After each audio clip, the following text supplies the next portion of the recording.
Ladies and gentlemen, welcome to the April edition of the Planning Policy and Built Heritage Working Party of North Norfolk District Council on this Monday, the 25th of April.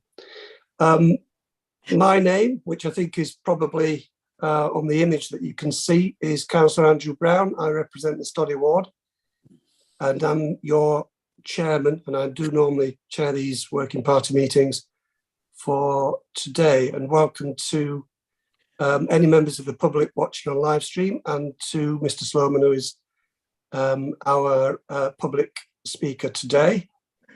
Can I just, a little bit of housekeeping, ask people to either mute or turn off their mobiles? It just does help if we don't get interruptions from mobile phones. And if you can possibly raise the electronic hand, members, if you want to ask questions during the meeting, or failing that, if you can wave quite vigorously and clearly at your screens so that we can see you, that would be a great benefit. Right. Can I just ask the officers if they would kindly introduce themselves, given that we've had such a public response to this particular consultation, and so that people do know who we are. Can I start with Democratic Services and move to our officers? If you could just briefly explain on camera who you are and what function you fulfill. Yeah, shall I start, Emma? Yes, that's fine. Yeah, so I'm Lauren Gregory, Democratic Services Officer. I've helped enable this and facilitate this meeting happening today. And I'm Emma Denny, the Democratic Services Manager. I'm just here to support Lauren and help with running the meeting. Thank you. And then officers. I think we've perhaps got... Yeah, I'll start then. I'm Mark Ashwell. I'm the Planning Policy Manager and I manage the Conservation. My name's Chris Young, Conservation Design and Landscape Team Leader. And my name's Ian Withington. I'm the Planning Policy Team Leader. My name's Alana Hogarth. I'm the Senior Conservation and Design Officer.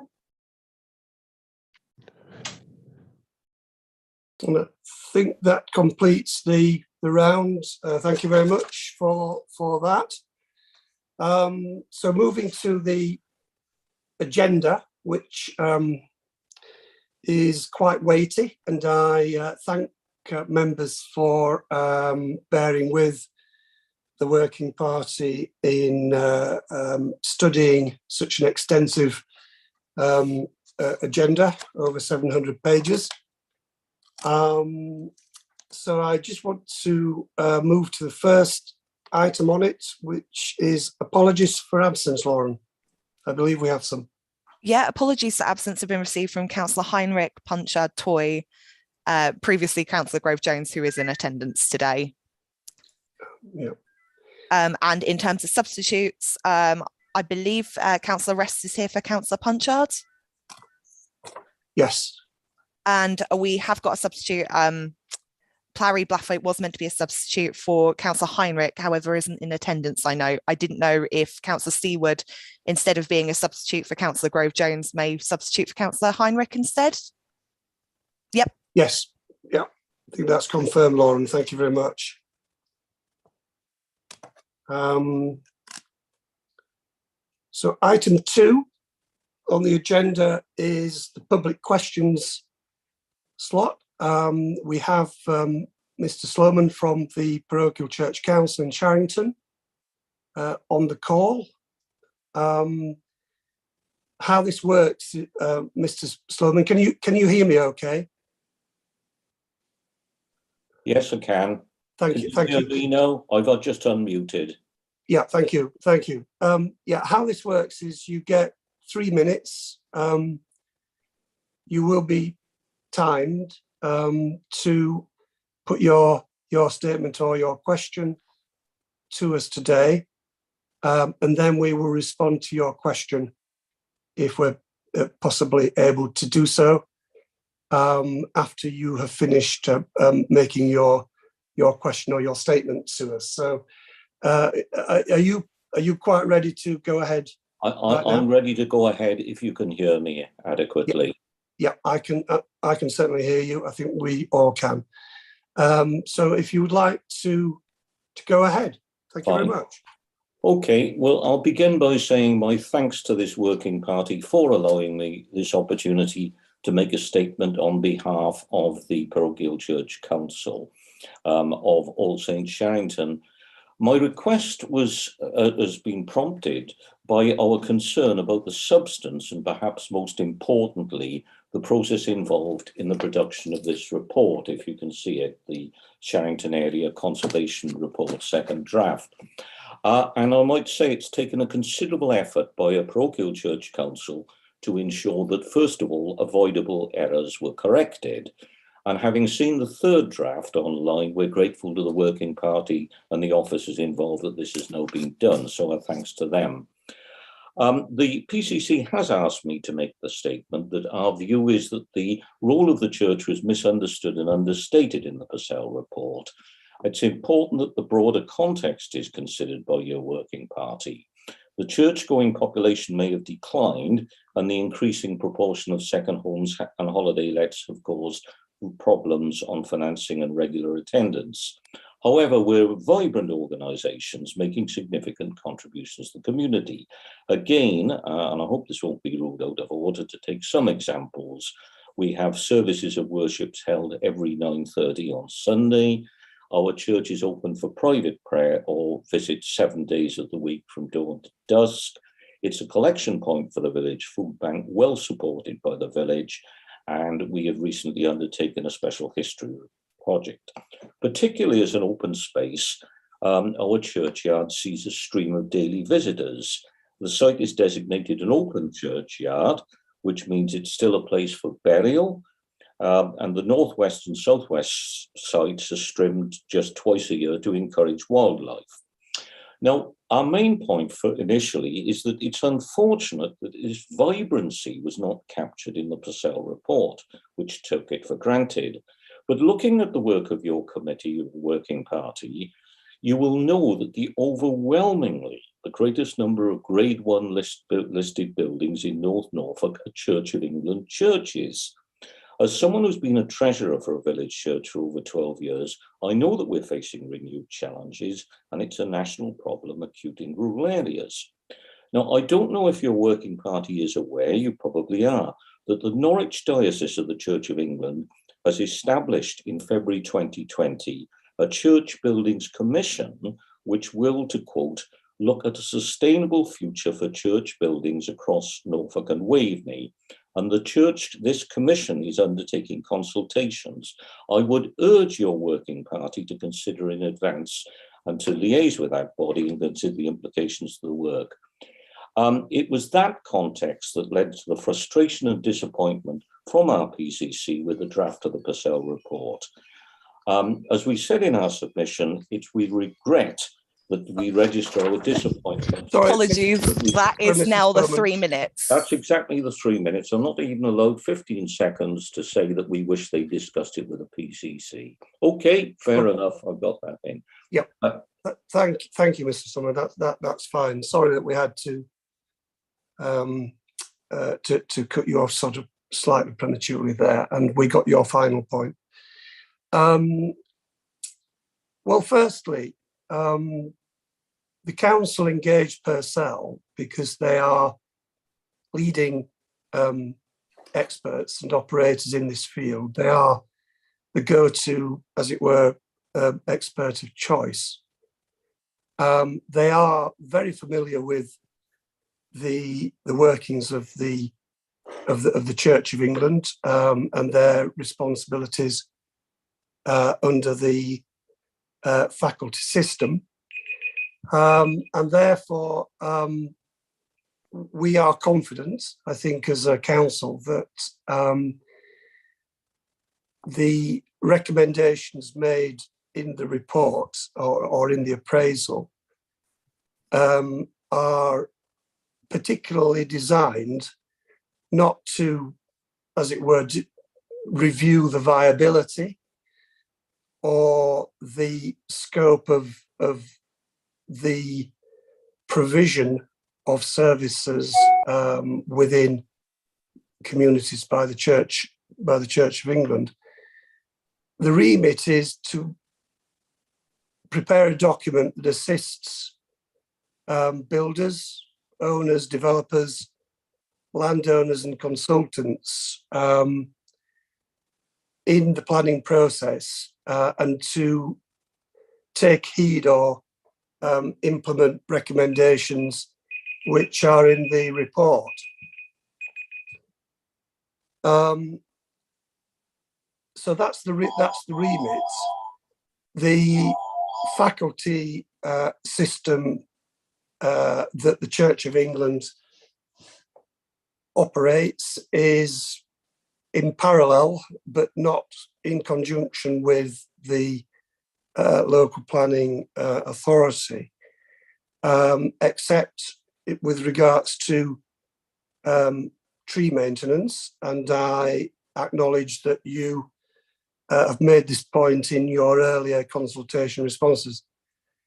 And that is acknowledged, and that the Church of England do work with the landscape officer in connection with tree maintenance. And I'm pleased that you made an application in February for works to some of the trees in your wonderful trees in your churchyard. I think what we need to be aware of is the faculty are not, as it were, completely omnipotent in the planning process. We are aware, I think, of the commission, which I think was launched as long ago as 2020 by the Norwich Diocese. But it does cover rather a lot of other aspects of the church, not purely, as it were, maintenance of buildings. And I think, having said that, we are, I think, satisfied that the recommendations we've made in the appraisal, are appropriate. That's all I wanted to say at this stage. If I may now hand over to Chris Young, the officer, to follow up on the comments that I have made and to cover anything which he considers relevant. Thank you, Andrew. Not really too much to add from my point of view, other than to obviously welcome the parochial church council interest in the appraisal.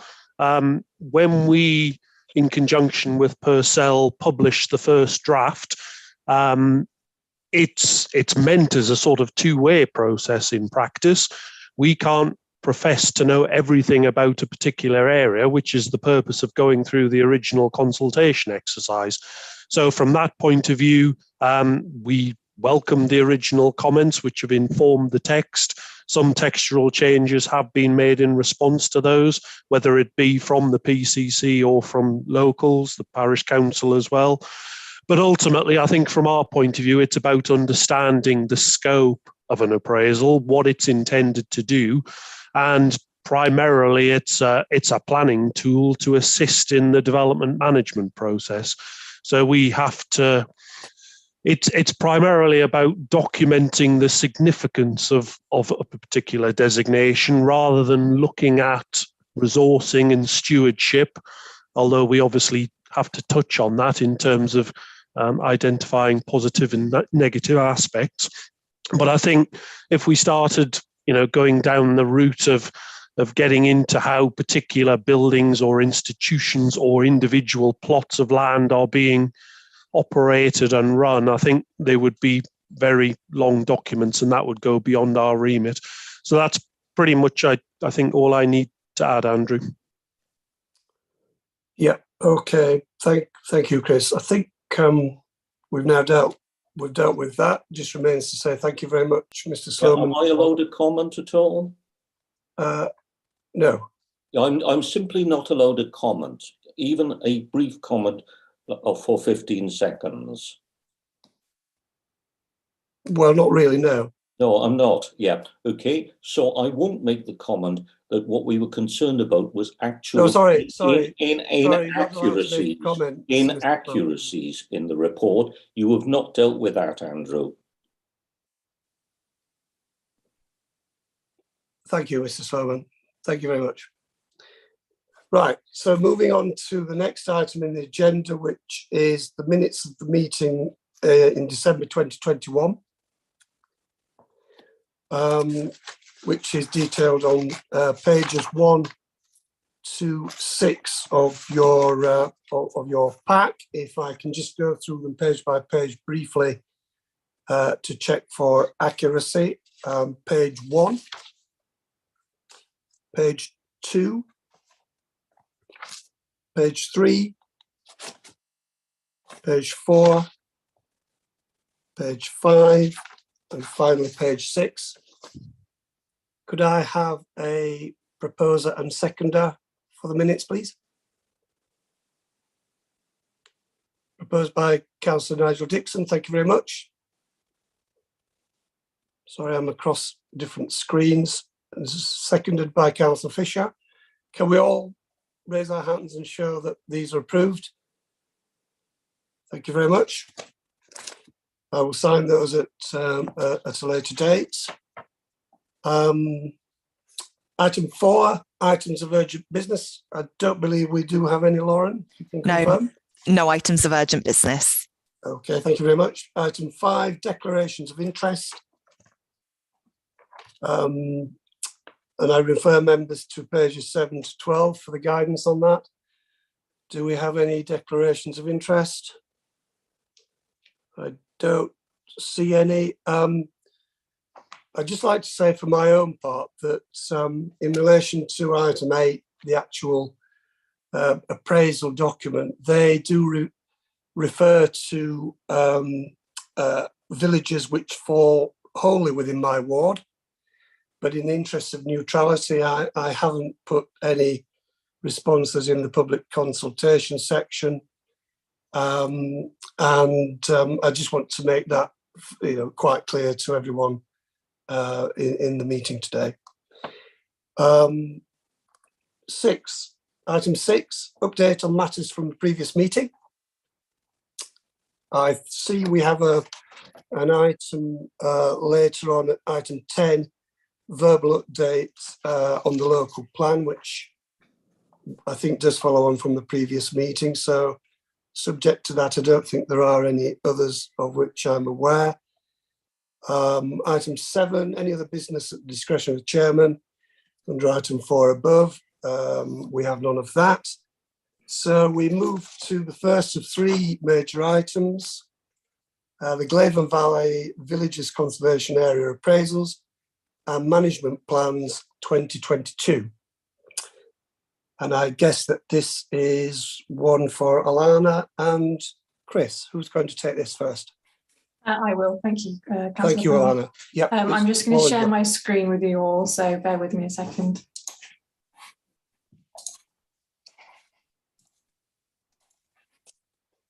Just want to check everyone can see that okay? Yes, we can see that. Well, thank you. Yes. Excellent. Okay. So I'm just going to give you a quick introduction to the latest batch of work that we've done on the last group of villages within the Glavin Valley. So the report that we've submitted today seeks approval to adopt the conservation area appraisals and management plans for Brinton, Edgefield, Hunworth, Sharrington, Stoddy and Thornage. These documents have been produced, as Andrew mentioned earlier, in collaboration with our appointed consultants Purcell. And as part of managing I think we actually have over 81 conservation areas now, but as part of this, funding was received for the review of the Glavin Valley, which includes a number of village conservation areas, as well as the Glavin Valley Conservation Area itself. This area was prioritised largely due to the early designation dates of all these conservation areas, and a need for up-to-date and robust definition of these designations and better inform their understanding, and also a requirement for a document to inform and assist planning decisions and long-term management. The latest group of reviews that we bring before you today follows the successful adoption of up-to-date conservation area appraisals for several other settlements further up the Glavin Valley, which includes Holt, Blakeney and Cly, and many others as well. Just for a bit of background in case anyone's unsure, a conservation area is defined as an area of special architectural or historic interest, the character and appearance of which it is desirable to preserve or enhance. As part of the Planning Act, Section 71 of the same Act requires us as the local authority to keep these areas under review and to formulate and publish proposals for management and enhancement of the conservation areas. The appraisal documents that are now being considered conform to current guidance published by Historic England. That's what Purcell follow in their construction of their appraisals. There are a lot of benefits to a review, as well as it being a requirement. There's lots of benefits for us as a local authority. We can use them as a tool to demonstrate an area's special interest and why it was designated in the first place. It's a useful method of community engagement when we carry out the consultations. As documents, they're useful for educational and explanatory purposes. Used as a method to understand the character of an area, they also then become a material consideration in the planning process, and the recommendations made are part of the management of the area as well. And the opportunity when reviewing the boundaries is then useful exercise at the same time. So each review follows the same structure, introducing the area, a bit of background in terms of what the designation means for people and how the plans are put together. Then the area's special interest is summarised and then broken down into different areas that constitute that special interest, and further explanation of the reasons why the designation exists. So it's historic development, the character, sort of location and setting, any heritage assets that exist within that, and then it's broken down by specific areas. And the review also includes the opportunity to look at vulnerabilities and anything that might be considered a negative impact, which then all of that then informs the management plan and the recommendations that are made for future management. Excuse me. So the consultation took place over a period of 9 weeks, from the end of November last year to 21st of January this year. In total, we received 32 responses to that from various members of the public, parish council, and other interested parties. It's worth noting that normally we would carry out the consultation for 6 weeks. That's just kind of the standard. But because of the period of time we decided to undertake this, we allowed extra time here to accommodate for the Christmas period and ongoing issues with COVID. But during the consultation, the documents and other material were made available on the council's website. We also had Purcell put together some additional online content to help explain some of the decisions made. A press release was sent out to various media outlets. We also had our own internal social media campaign. We did have a number of posters distributed locally. There were exhibitions set up within each local church for the duration of the consultation period. There were some leaflets delivered locally where residents requested them. And then finally, we also carried out 2 public meetings in Hunworth and Sharrington on the 15th of December, both of which were very well attended. So I'm going to go through very briefly the boundary changes within each conservation area.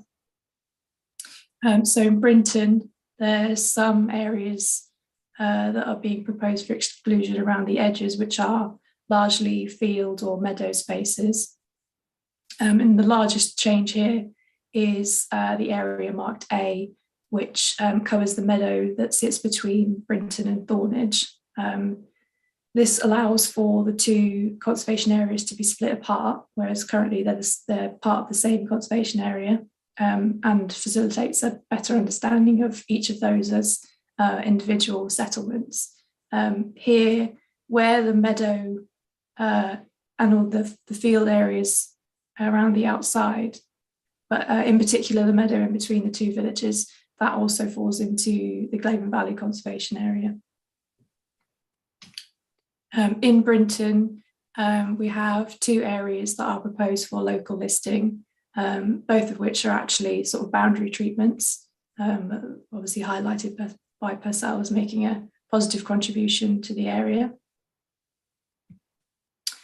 In Edgefield, we've got a mixture of exclusions and additions to the conservation area, some of which are modern buildings that are not thought to contribute to the special interest.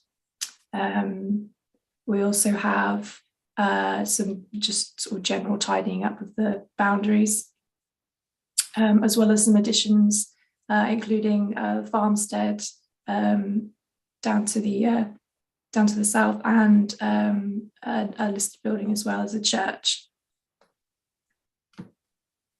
We've got several buildings within Edgefield that are proposed to be added to the local list as well, including an addition of a terraced or semi-detached pair of houses, the other pair of which are nationally listed, but this pair have seen a little bit more alteration, so not quite as significant, but still worth recognising.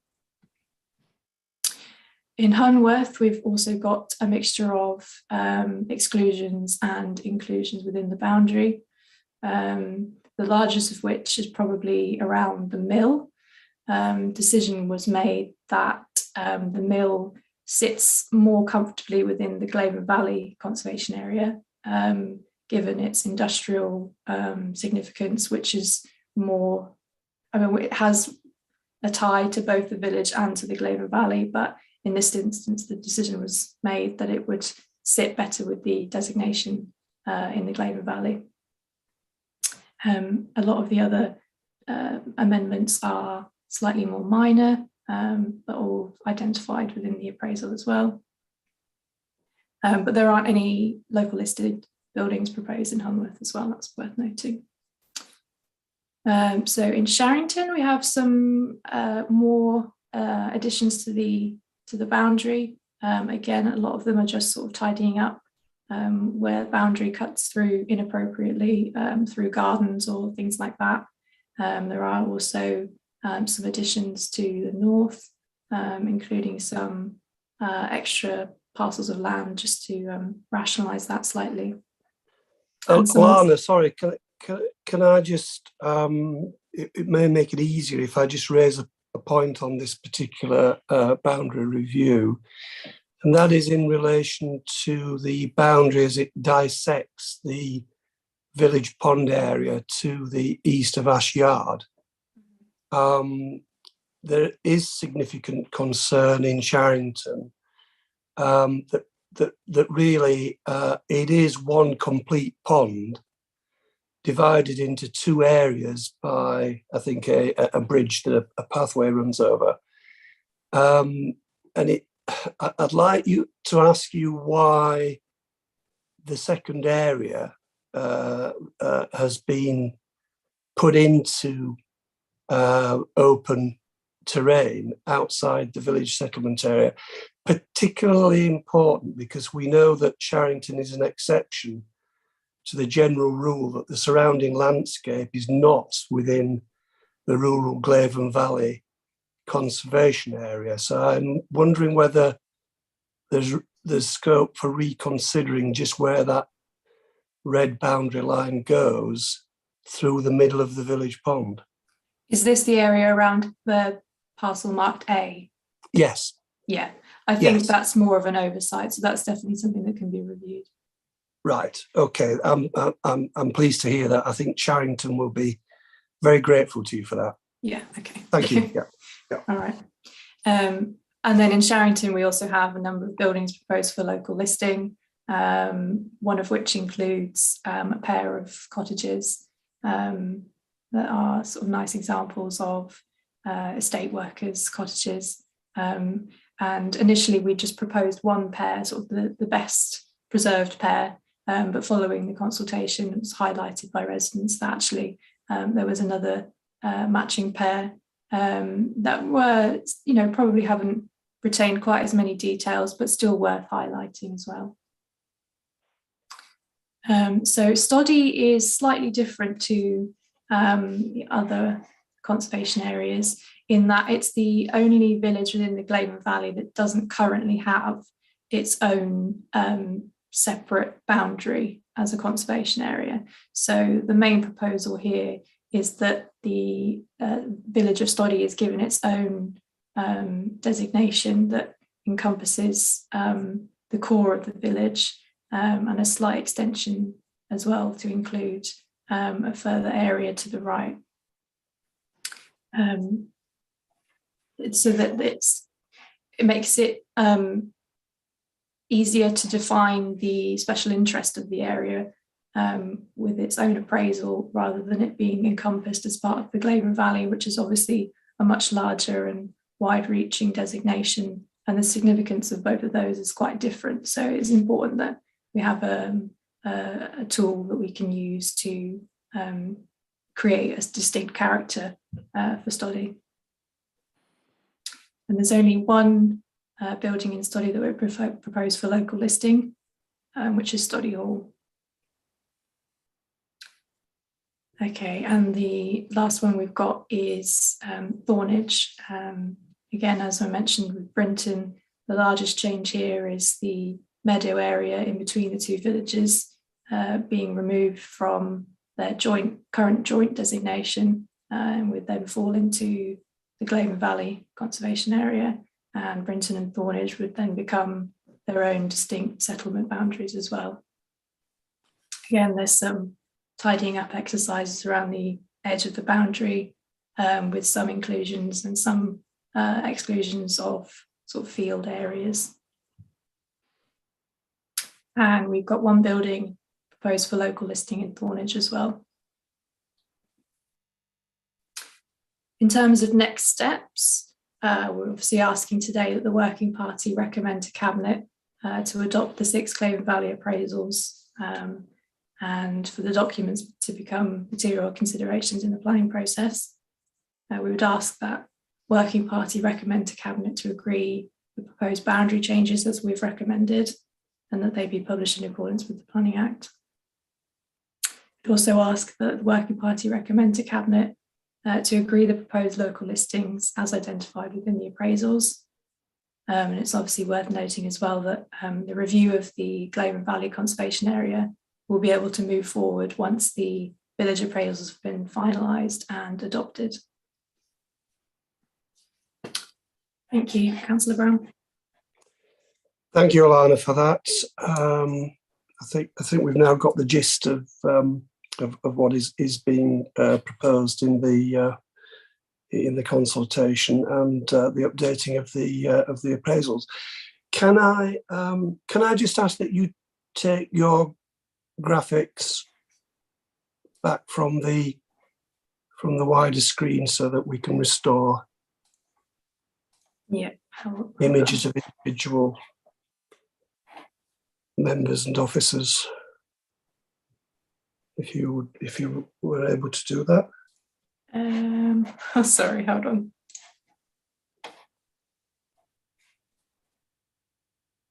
That's wonderful. Thank you very much.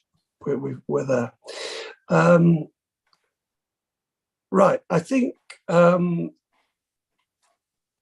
some issues have been raised in relation to whether this review was actually required at all, and the answer clearly to that is yes, it is required. Once we create a conservation area under the 1990 Act, we're under a statutory duty to regularly review and upgrade it. I know there has been some comment about the cost that's been incurred.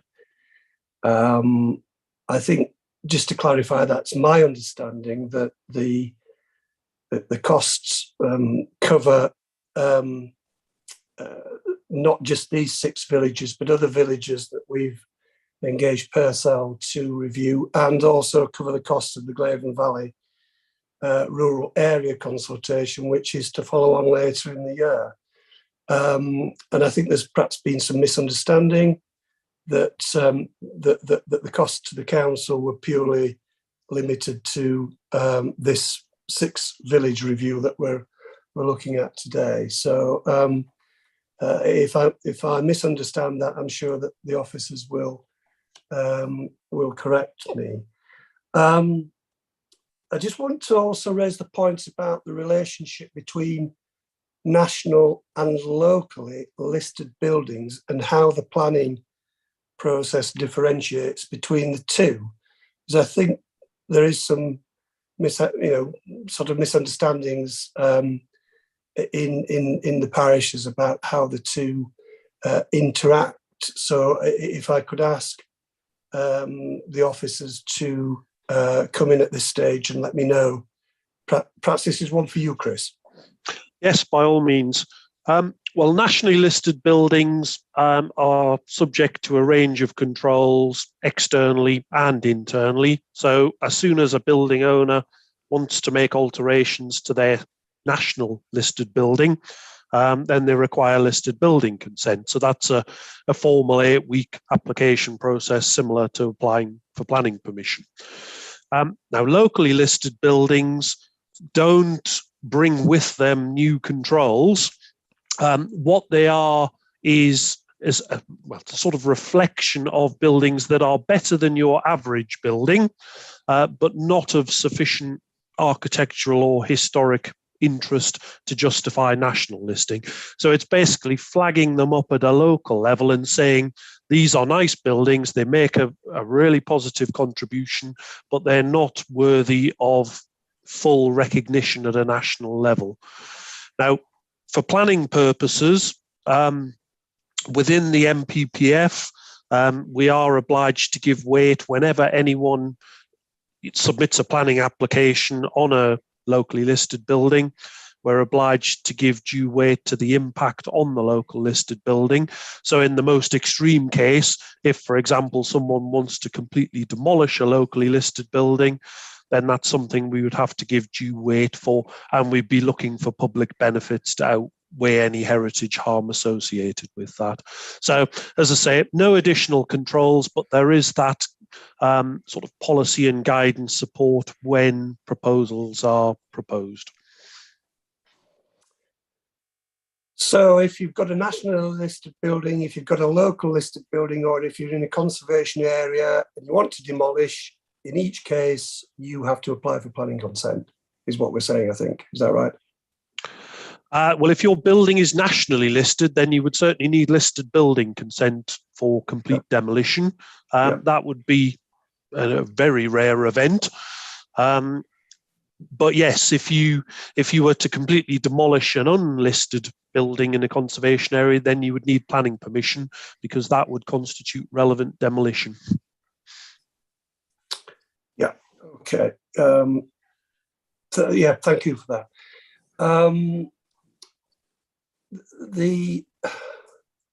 I'd just like to say thank you on behalf of residents in Stoddy for including that village in the Glavin Valley villages, as we refer to them. It was a bit of an anomaly that it didn't have village conservation area status. So I am pleased that that has been included in this review. Now, I just want to make a comment about something finally, and that is the interaction between this appraisal and the appraisal that's coming down the track in the future for the rural Glavin Valley area.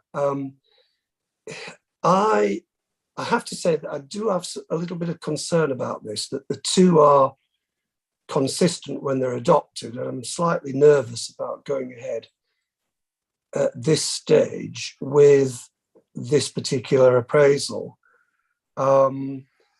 We have not exactly had a generous amount of time over the Easter holiday to digest this this appraisal report. The planning portfolio holder is not on the call because it's the holiday time. And we did extend the consultation over Christmas because of the Christmas holiday, but we're not being asked here to take account of the Easter holiday. And that does actually slightly concern me, that maybe some members feel slightly blindsided. And the other point, reading the appraisals, as I have done with my proofreading hat on, which I'm apt to do, there are some inconsistencies. There is description about, for example, the regulations for managing trees in conservation areas where the width of a tree, 75 millimeters, is mentioned, but the height isn't. There's even, I think, in one instance where it's stated that the planning authority would like 6 weeks' notice before any tree work is done.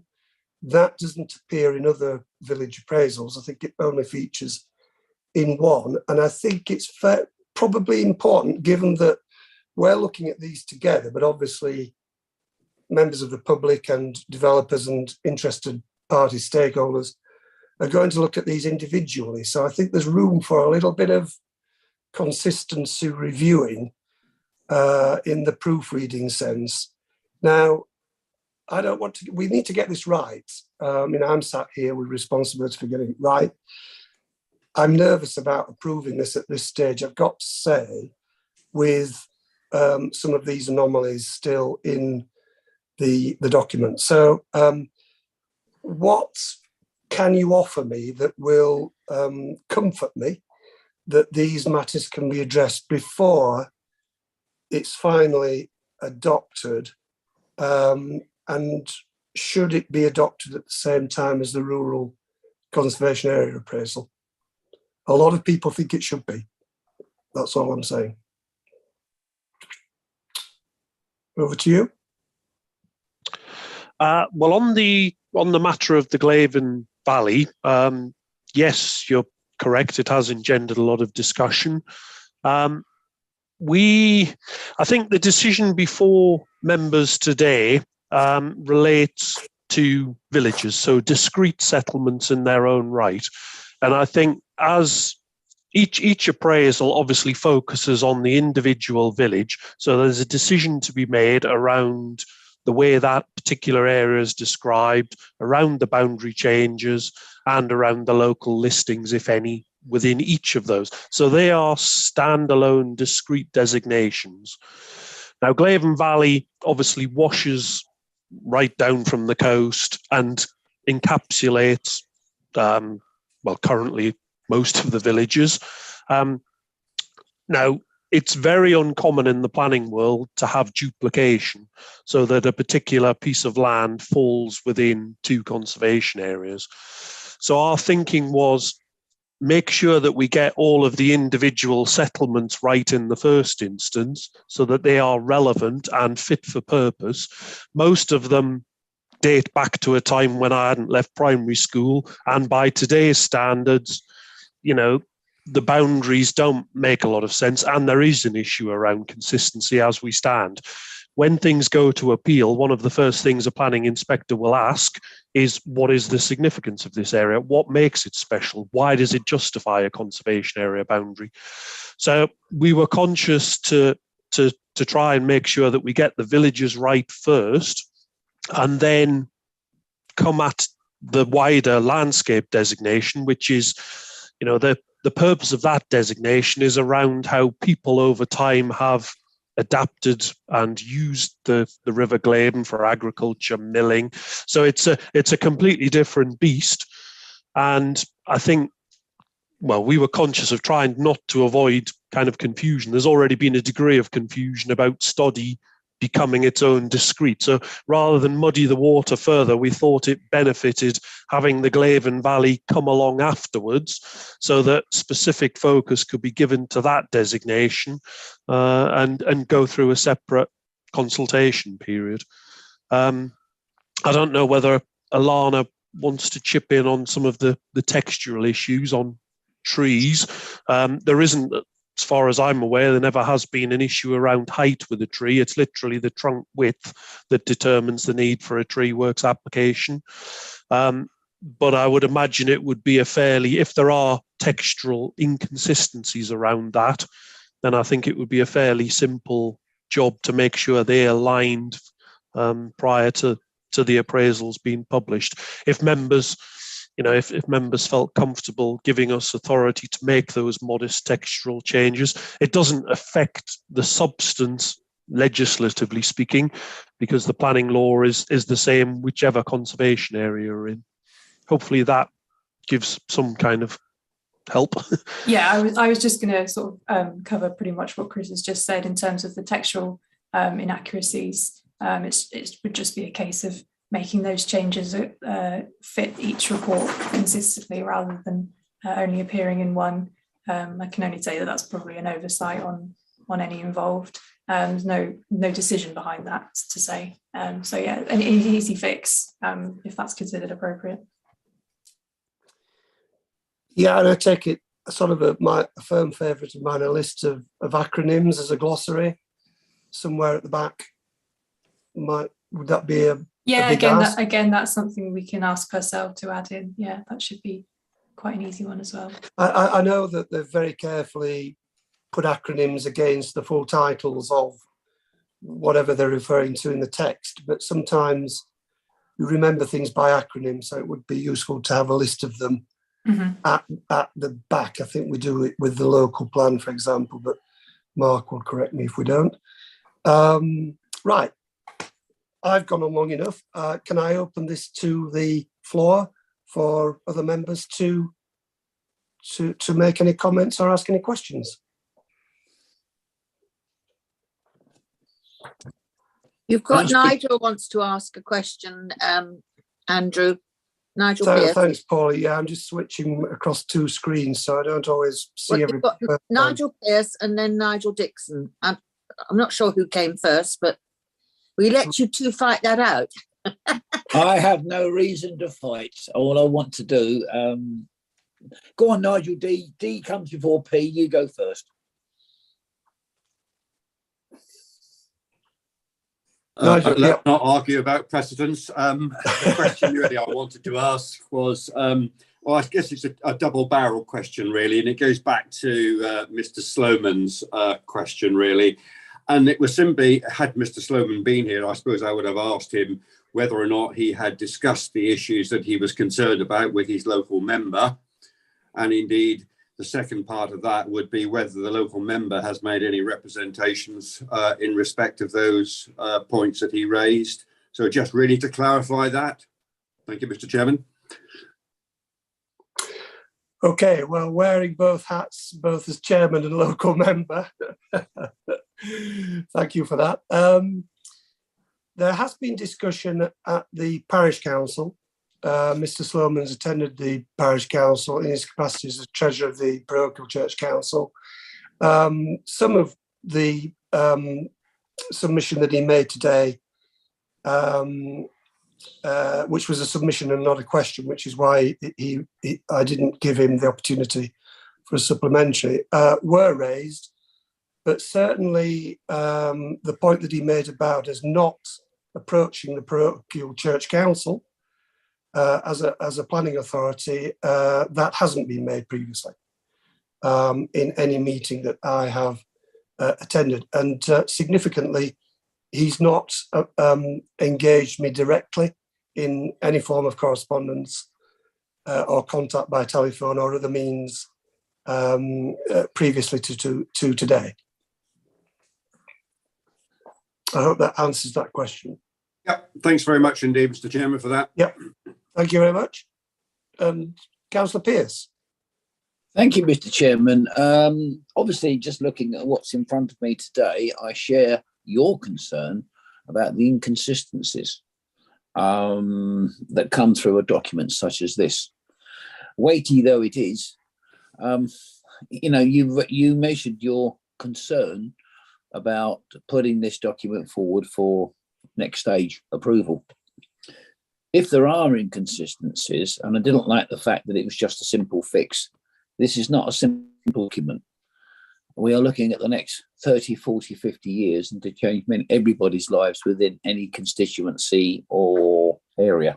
It happens to be Glavin Valley that's come up today. At the end of the day, if we don't get it right here, cross the T's, dot the I's and do everything, and I appreciate that Mark Ashford and his team have done an awful lot of work.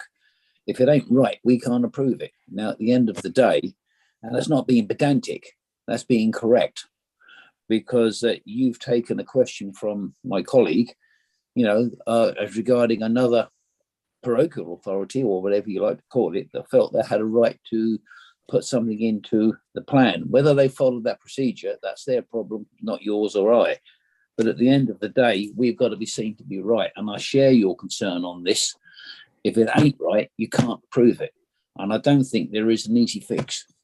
So it does worry me consistently and very highly, because we come to other areas of which my own ward is going to come up. I'm going to be looking at this with the situation of getting it right, and it has to be right. So I voice your concern, and at the moment, I don't think that the phrase "a quick fix" cuts it. Thank you.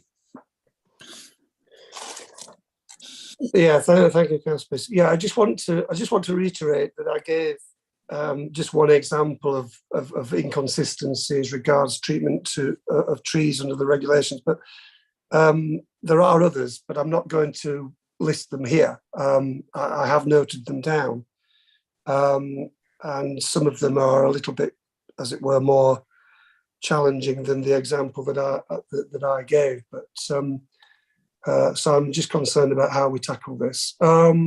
Any other comments? Richard wants to come in. Councillor Kershaw. I think actually Nigel Pearce wants to just come back on that. Can he do so? Just quickly, thank you, Pauline, for your help. Yep, Mr. that's Chairman, okay, Nigel. Yeah. I wasn't asking about the trees. That is just one very small detail. It was your concern, your statement that you gave in your appraisal that there are other inconsistencies that worry you. That was your opening line. I wasn't worried about the tree. The fact that you had the, what's the word? Not the strength, but the correctness to amplify that and put it into your opening speech and your opening affidavit, defense, whatever you want to call it, appraisal. If this isn't right, what about the others? Now, I know it's a weighty document, and I wasn't worried about the height and the width of the tree. That's why I said to you, and I would want some further clarification from the officers, please. A simple fix, a glossary of terms, ain't going to fix it. So if you're worried, Mr. Chairman, as the head of this committee, about putting this one forward, what the hell does it say about the others that have got to come behind? I want some clarification. I think all the members here want clarification.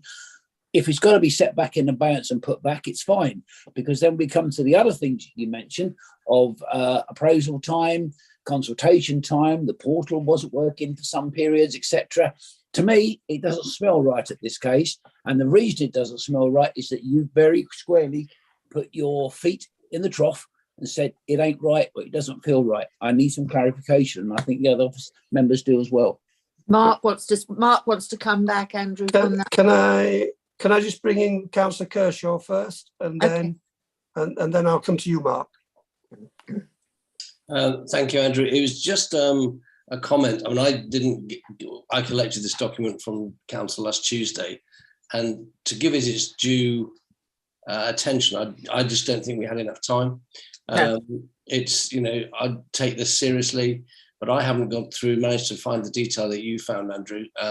And it's just a plea that if we're going to do this properly, we need more time. That was all. Thanks. Yep, thank you. Mark, would you like to come in? Yeah, I'll deal with the two separate issues, really.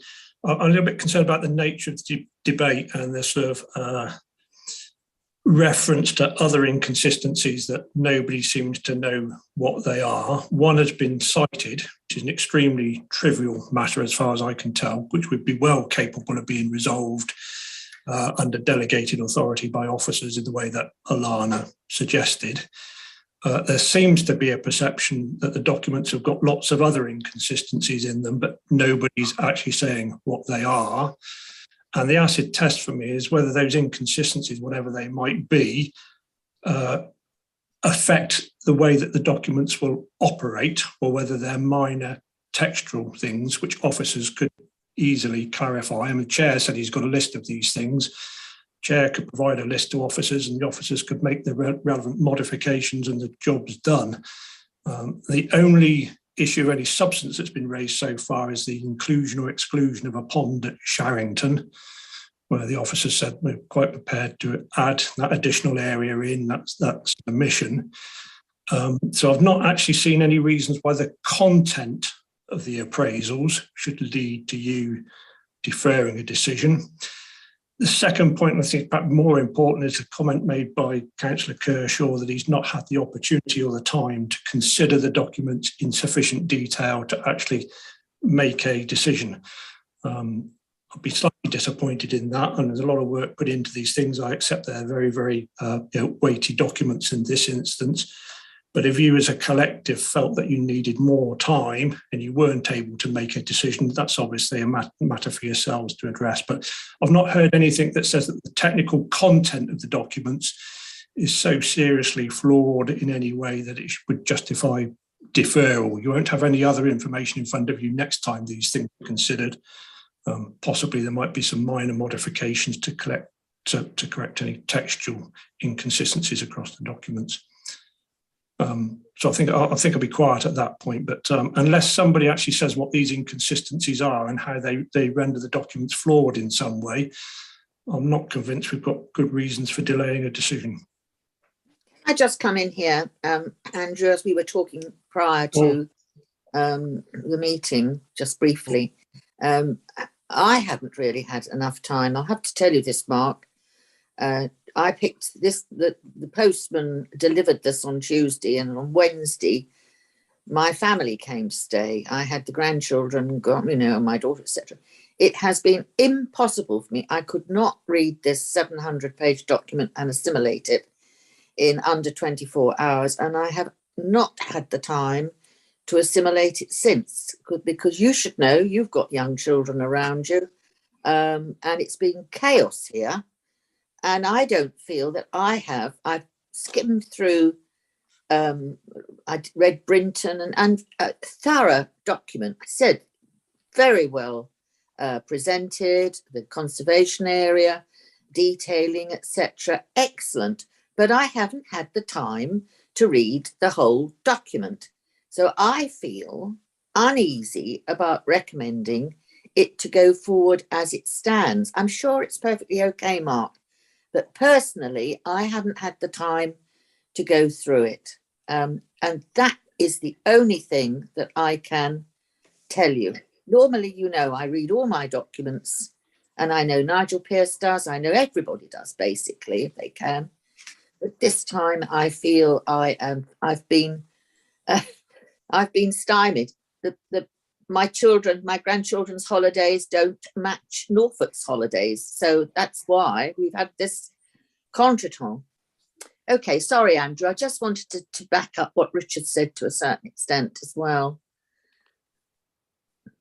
Yeah, thank you, Pauline. Anyone else with any comments? Nigel Pearce wants to speak again. Councillor Pearce? Andrew, sorry about that. It got muted. I still come back to what you said as chairman of this committee. That point has not been clarified by Mark in his reply or any officer. We haven't had the time. You have mentioned whatever inconsistencies there are. I don't know how many there are from your perspective, but if you as chairman of this working party have that worry that it's not correct, that it's inconsistent, then more time is needed. And that is it at the end of the day. I'm supporting your position as chairman of this working party, Andrew, and that needs to be clarified here and now today before we can move this forward. Thank you. Well, I agree with the points that Mark has made. You've got, substantive and minor, as it were, amendments, and I think they probably are minor. Some are substantive. We've got text about the financial viability of a parochial church council, which at one point we said wasn't relevant, but it's crept in an amendment to section 7.6 to give an example. I suppose where I'm coming from is that given the lack of time that members have been afforded to look at this document, I, at first blush, almost skim reading significant sections, have found some problems with the text.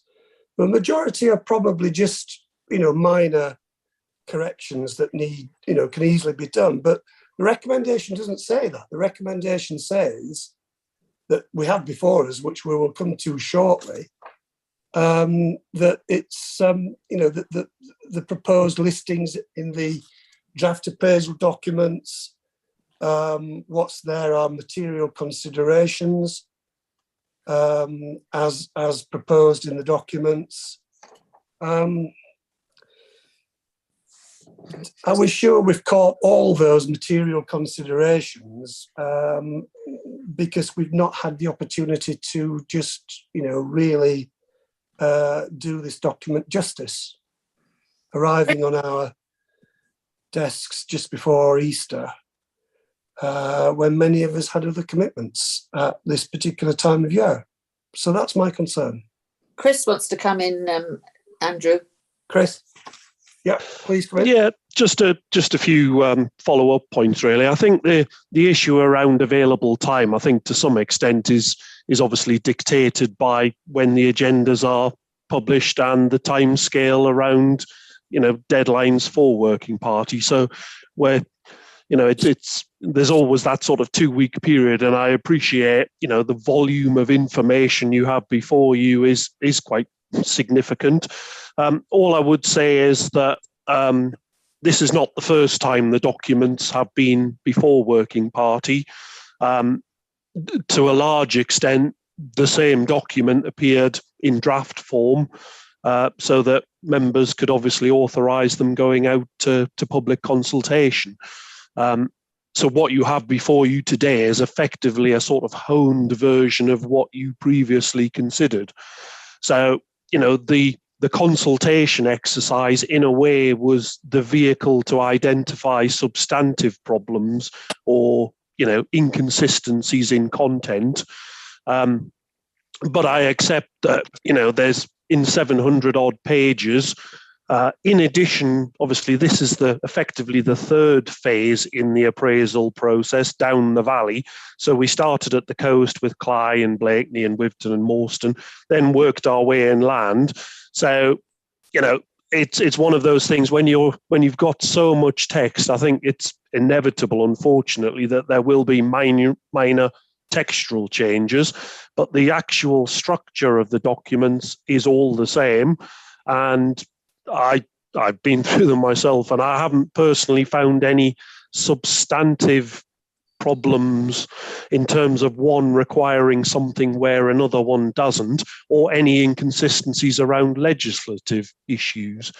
So I just wanted to make those points. I accept the point about available time, but as I say, these are the second time that the documents have appeared before working party. Yeah, that's fair enough. Andrew, can I just ask, have we had any other representations from the other villages, from the parish councils? Have they come forward with anything which was problematic as far as you're concerned? No? No, not above and beyond what officers have listed in the consultation responses, pages 21 to 59, I think they are in the on the agenda. yeah, I mean, so what we're saying here is two problems. Some minor amendments may be required, perhaps one or two more significant issues in some of the appraisals. But it's also the timing of this, approving this before we go to the area consultation. It has been suggested, I think it was by a member of Thornage Parish Council, that there should be a final sweep up, and that this comes back for a tick box exercise, hopefully, in terms of this working party saying, right, we've now looked at the rural Glavin Valley appraisal later in the year. We're happy with that, but we also want to come back and look at this very briefly, hopefully nothing to see, nothing that would concern us. And perhaps that we should be afforded that rather than following this recommendation to sign it off and not get the opportunity to revisit it. That's not to deny that both Alana and Chris have done a terrific job with this. So Sal, it's got the makings of being a fantastic document. I mean, goodness knows, back in 1990, when the first conservation area appraisal was issued for Melton Constable, it was 20 pages. This is a very good, well presented, well researched and thorough document. But like any other document, with the local knowledge that I have, for example, we know there isn't a petrol station in Edgefield. We do know there is a former petrol station in Edgefield. It's things like that. Now, that's what I've identified in the time available. And the other issue I've got is that I don't think we've just had enough time to do this weighty document the justice it deserves. Is where yes, it's under a week actually, Andrew, since it was made available. So, and I mean, normally with documents we would say yes, that's ample time, but it's come at the wrong time. Unfortunately, as Chris said, we've got caught with Christmases before and such like. And I agree, but this time this is one of the biggest, if not the biggest document I've had to deal with. And I do think it needs a little bit more space. Mark, you wanted to say something. Yeah, you want to come in, Mark? Well, I know when to surrender, and I think it's probably time to surrender. But I was just going to ask, before you not rush to make a decision, but I think I can see the direction of travel here. I'd like Chris or Alana or somebody on the screen better informed than me to explain the risks, if any, around delaying a decision, so that you know that you vote. Absolutely. I don't know whether there are any, and whether the time is significant here, I'm afraid, but I expect Chris will be able to say something. Yeah, well, we'll take your white ceiling as a white flag, Mark, and it's a point very well made, and thank you for making it. Over to you, Chris. Well, I suppose there's no red flag problems with delaying. We have, from certain quarters, had the finger pointed at us because there have been slippages around the timescale that we originally quoted. And I know it has been expressed as a concern, those time slippages, which, for the most part, we had issues around COVID to start with. So this effectively being the third phase, we have slipped back further. So obviously that would continue, but the counter argument to that is it's effectively only another month till the next working party. Again, you could take a view, potentially every day that goes by that we don't have an appraisal in place for a particular area, there is a risk.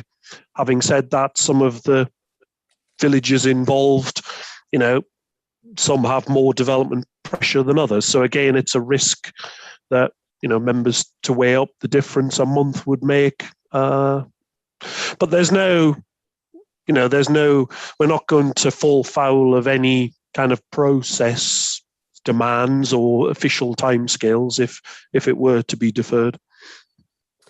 Yeah, and as we'll no doubt hear in the next agenda item, we've got nutrient neutrality interfering with the local plan. Ilana, what did you think about this one? Are you happy with us deferring for a month?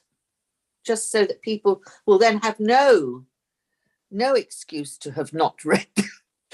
If I'd have had more time, Pauline, what I would have done is I would have emailed Chris and Alana, with the various minor amendments. Yeah, exactly. To tidy things up, some of which might be relevant, some may not be. But we've just not had the time. I have had the time to read the document, but I just have not had the time available to query certain, the odd inconsistency. Can I just jump in very quickly?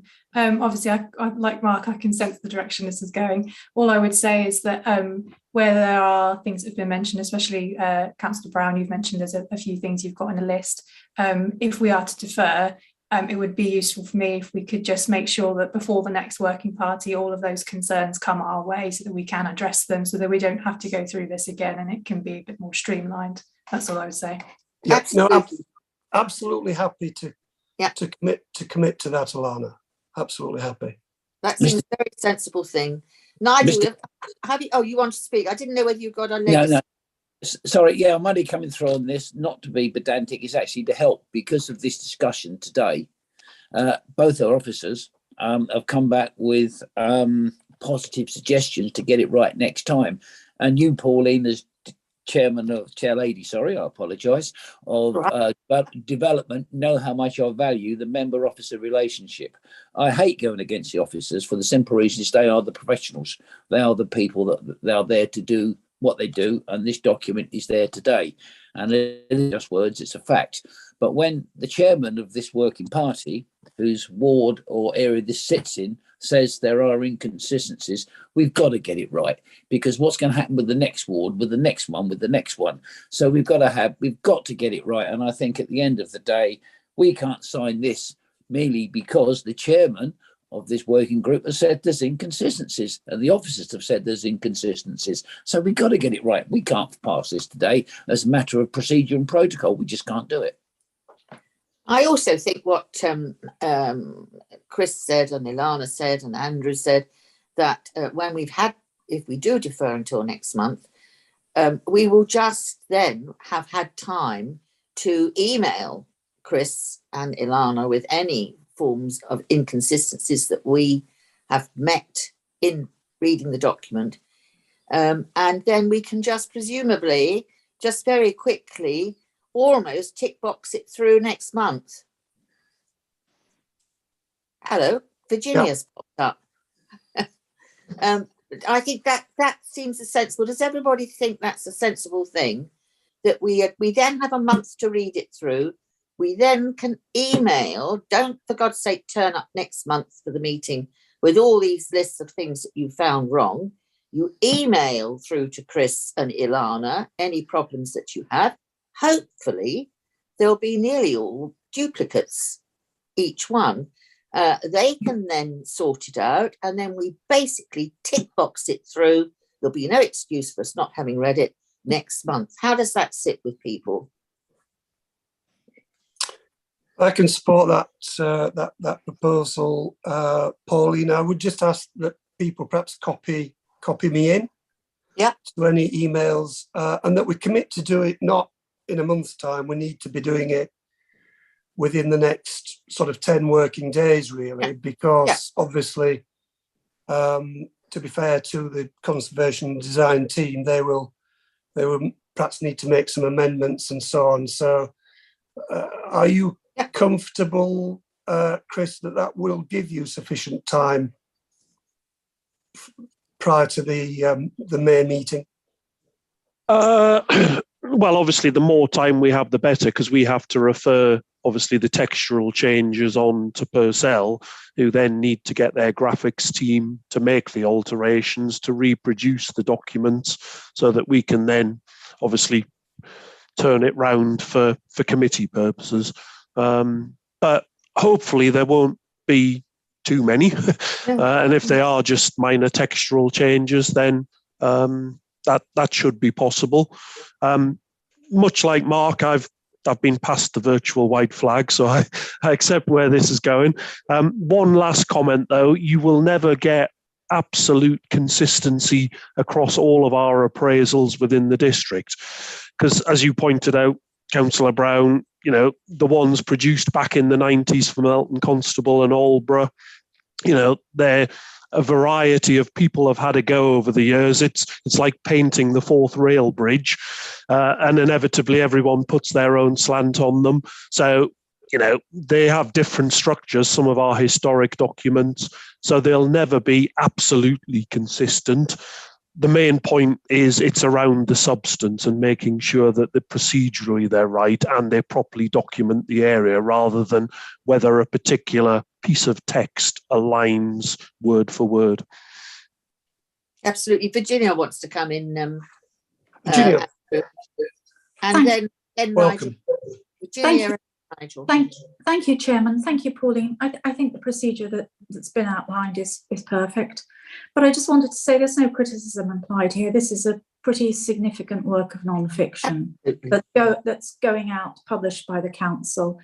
And, if this were a book, there would be a lot of people working on the final bits and pieces of checking it and everything. So, as I say, there's no criticism here. This is a very demanding piece of work, and we're grateful for it. Thank you.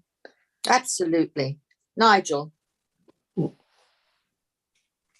I'm not quite sure whether I should say Madam Chairman or... No, but it's just that I do know that Andrew can't see. I am Vice Chair.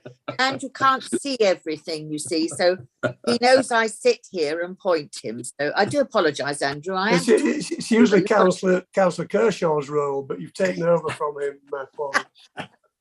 Only teasing, Pauline. Now that I'm satisfied that there aren't serious implications that flow from deferring it for a month, I'm quite comfortable to go along with that. With one clarification and one plea, can we make sure that we don't need to reissue another 700 pages, please?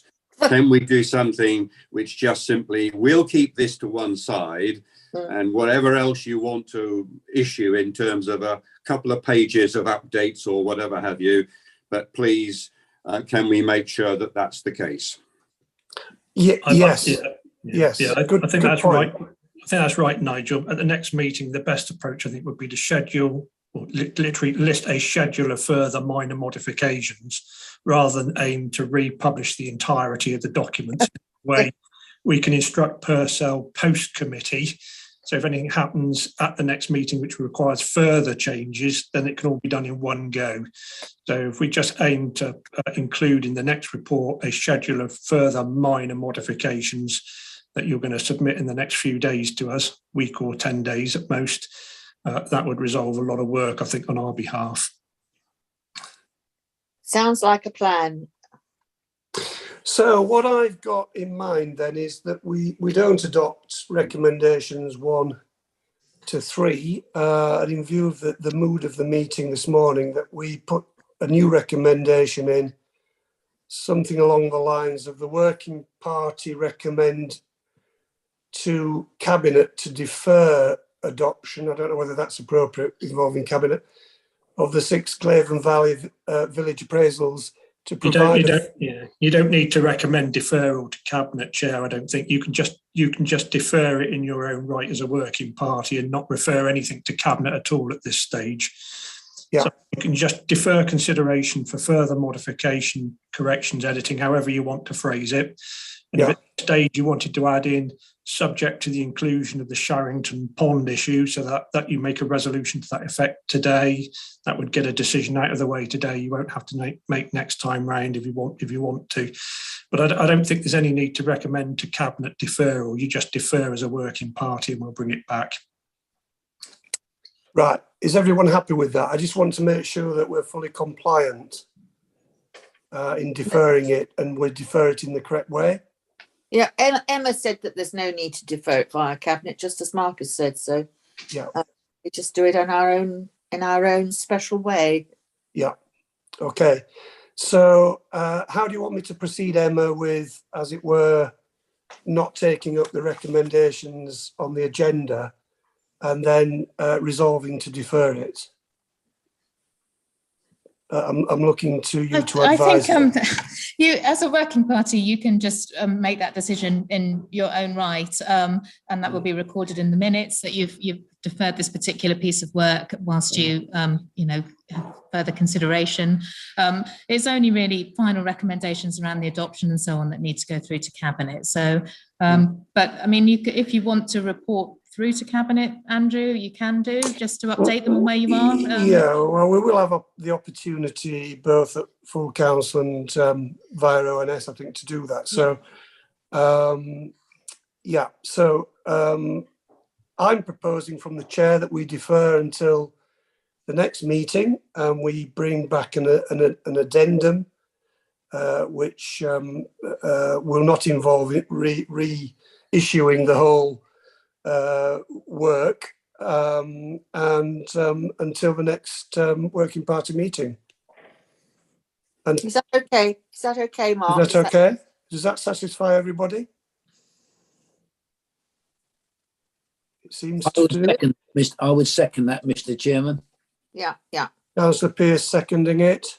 Show of hands. Oh, show of hands.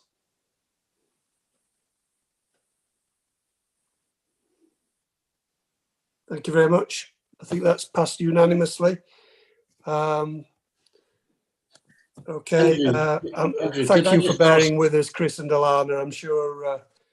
I'm sure it's not quite what you expected, but we will work as best we can with you.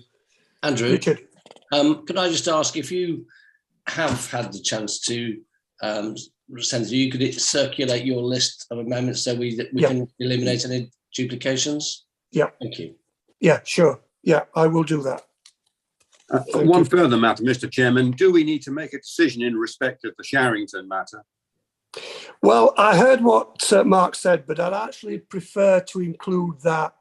I don't think there's anything to be particularly gained by doing it at this stage. You know, it isn't as though there's a particular issue that needs resolving in Sharrington. So I'd rather, so that we don't get too disjointed with this. It's already disjointed enough, as it were, by doing what we're doing. So I'd prefer it to be composite with other amendments, if that's okay, if members are... Mark? Loath to complicate matters. That's my phone in the background. I'll just get rid of it a moment. Yeah, okay.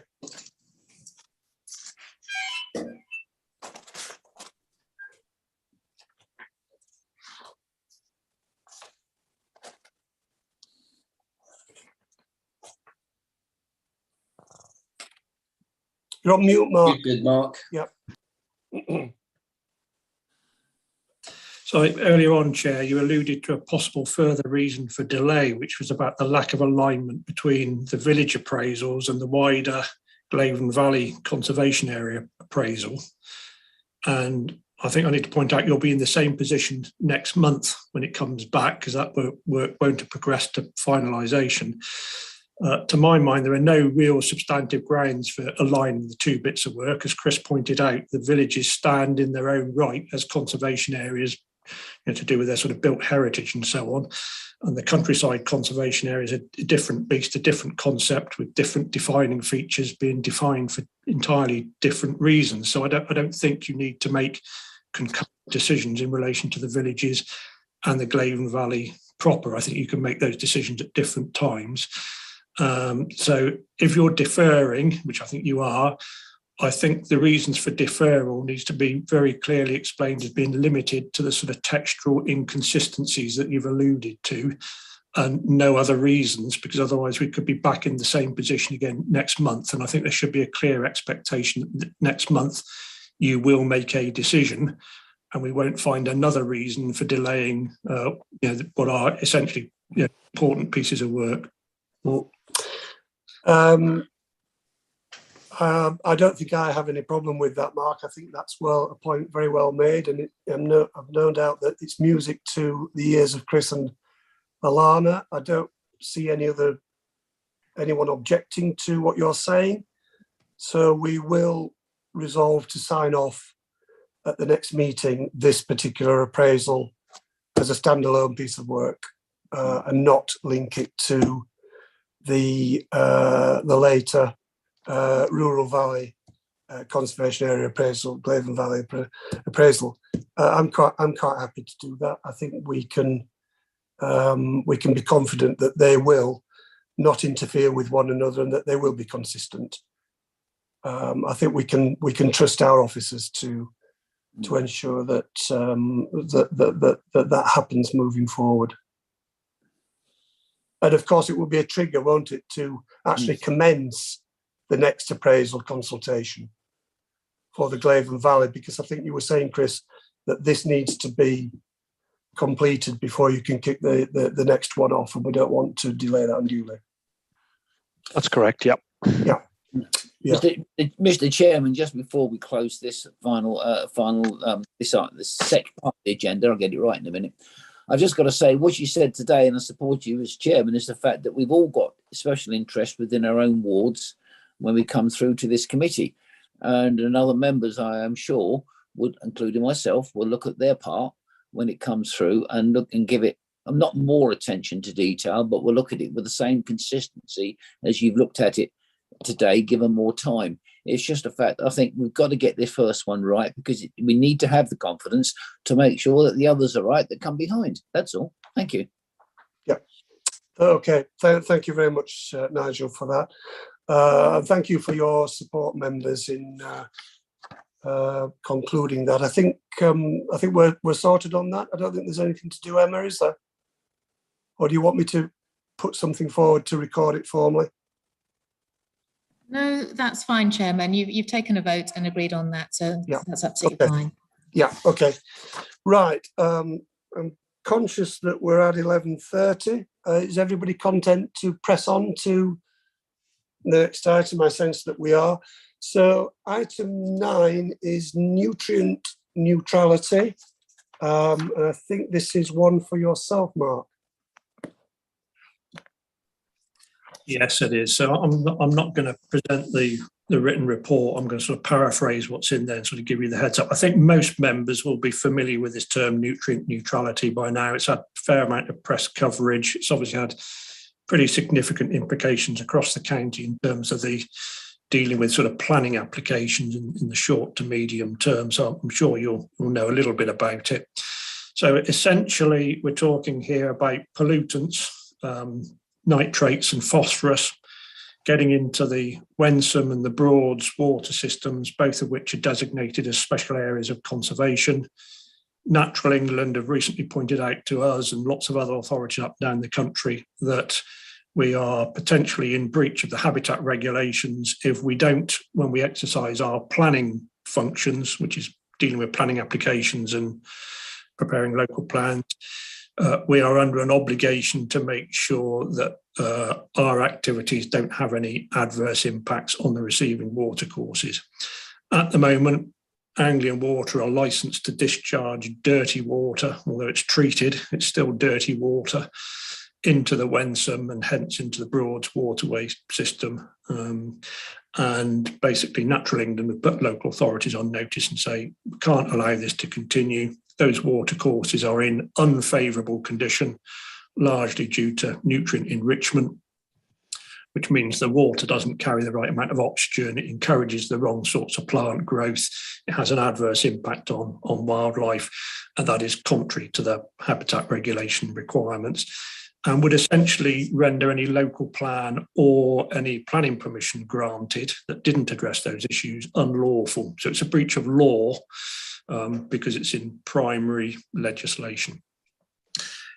So I just wanted to focus on the consequences for the local plan, and it's really around sort of timetabling and moving forwards to submission of the document. At the moment, the local plan does not mention the words nutrient neutrality at all. It's a new issue. It is not the habitat regulations assessment that supports the plan, and we don't have a policy in the plan that purports to deal with nutrient enrichment. So it is a fairly significant hole in the plan, and would mean that a plan submitted today on the basis of where we are would very likely be found both unlawful, doesn't meet the requirements of the habitat regulations, and probably unsound, because it's difficult to see how you could implement the provisions of your plan and actually deliver what the plan aims to deliver if you haven't addressed nutrient neutrality. So that's got to be addressed before we submit. We're going to have a clear sort of route forward to satisfy the inspector or inspectors that we've addressed the issue. So it seems there's probably 5 or 6 actions we're going to have to take. The first is we're going to have to review the habitat regulations assessment, which means going back to the consultants and asking them to advise on the implications of nutrient neutrality in the district and adjust the evidence base. We're going to have to come up with some wording, a policy in the plan, which ensures no development takes place in the affected areas unless nutrient neutrality has been addressed. And we need to think about the wording of that policy. That'll have to be put up as a modification for the plan for the inspector to consider. That policy is probably going to have to allude to a requirement to mitigate the impacts of nutrient enrichment through development proposals. So we're going to have an understanding of what a mitigation proposal actually looks like. We won't be able to just say your proposal needs to mitigate the impact. We'll have to know what mitigation actually is.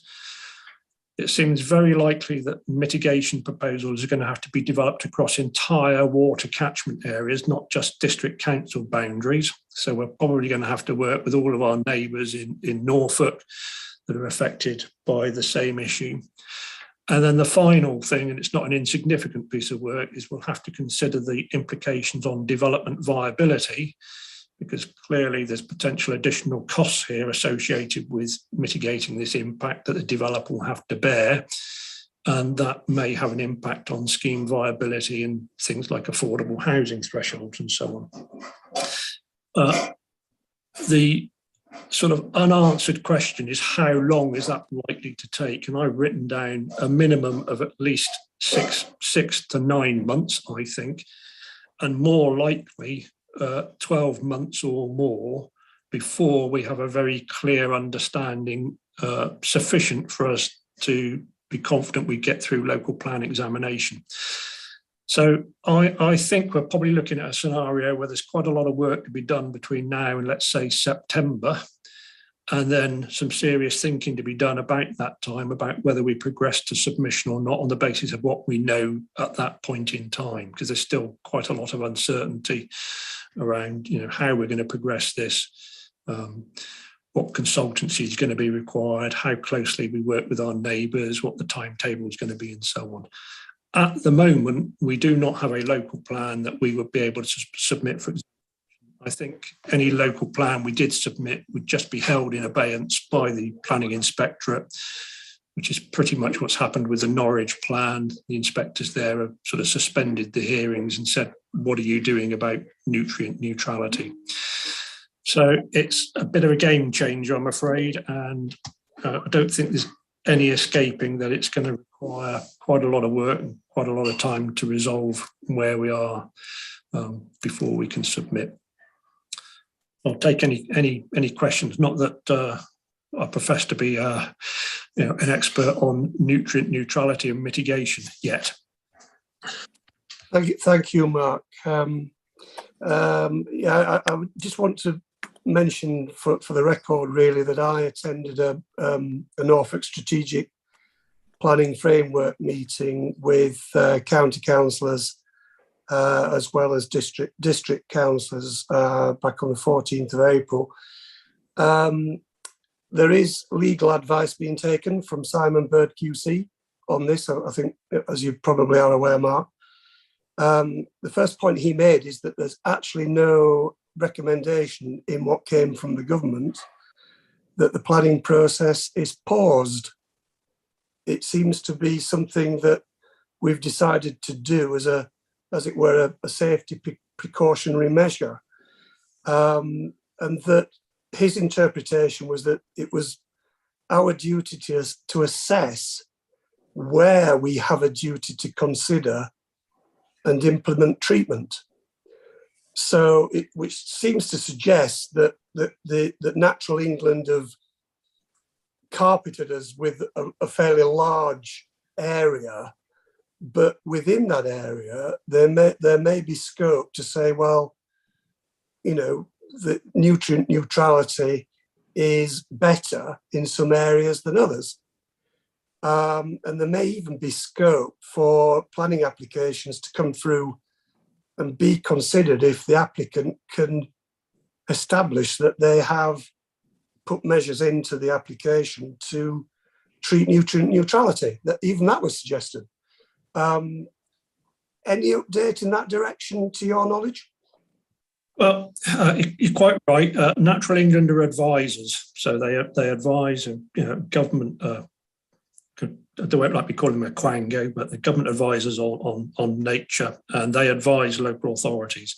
Local authorities are described as competent authorities in as much as they are the decision makers, and it's their competence upon which we rely to make decisions which are lawful.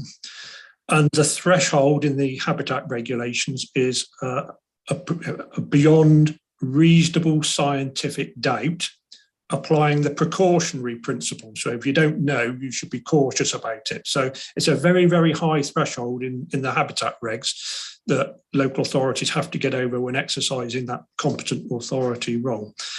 It's also right that various parts of the district may be more or less impacted by this. Various types of proposal will introduce more or less nutrient into the watercourses. And developers will, and I'm sure are beginning to think about different types of mitigation across the entire system, starting at the point of disposal in the house, all the way to the point of charge into the watercourse. Along that system, there are lots and lots of potential interventions that you could come up with. I mean, I had a telephone call with somebody just last week who was describing an incinerating toilet. Now, I didn't really fancy sitting on my incinerating toilet, but it treats what goes down the toilet and produces an ash that you can drop in your back garden. First time I'd heard of an incinerating toilet.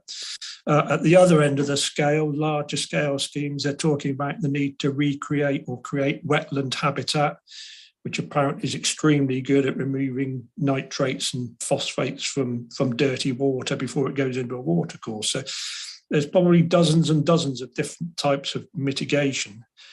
As of yet, we have limited knowledge of these. I'm sure those who want planning applications will start to offer up some of these schemes and say, well, what about this? So hopefully on the planning application side of things, the current sort of pause in activity will be relatively short-lived, and we're certainly very, very anxious not to hold planning applications up for any longer than is absolutely necessary. There's some discussion going on about whether we could issue reserve matters planning applications, whether we could issue discharge of condition applications, whether we could issue variations of consents where the principle's already been agreed and the nutrient loading will be no different on the revised proposal, and quite when the habitat regulations actually bite on the decision-making process. So hopefully that'll be relatively short term. The more significant thing, and why it's come to the working party, is around the delays on the local plan. The local plan's got to get through two tests: a legal test. It must meet the requirements of the habitat regulations, and a soundness test, which is basically there must be sufficient mitigation in place in order to allow the development in the local plan over the next 10 or 15 years to proceed. And if we don't get past those two basics, I'm very sure an inspector will throw the plan back and say, sorry, you need to do some more work on it. Andrew, can I give you the list of the people who are waiting to speak? Yes. I don't know what order you put your hands up, folks, but I'm just going to give the list. It's Eric. Yes. Victoria. Yes. John Rest. Yes. Nigel Pearce and Gerard. Those are the hands I can see. Am I correct there, everybody? Yeah. Okay. Yeah. Thank you, Paul. Yeah.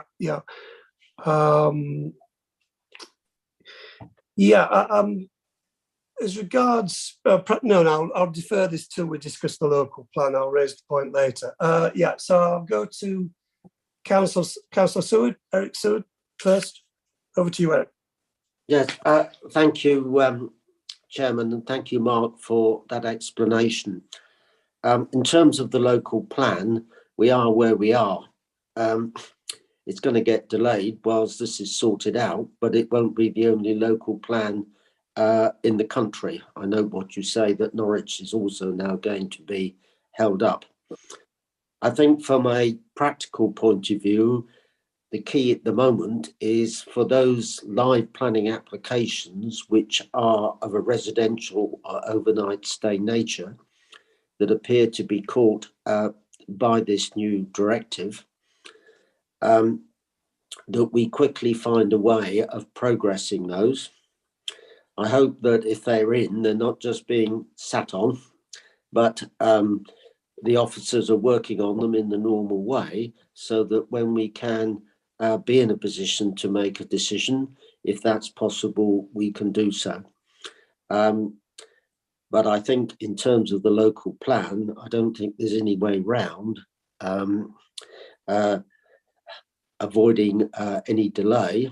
I have certain views about whether this is the left hand knowing what the right hand is doing, but that's not going to assist us in any way at all.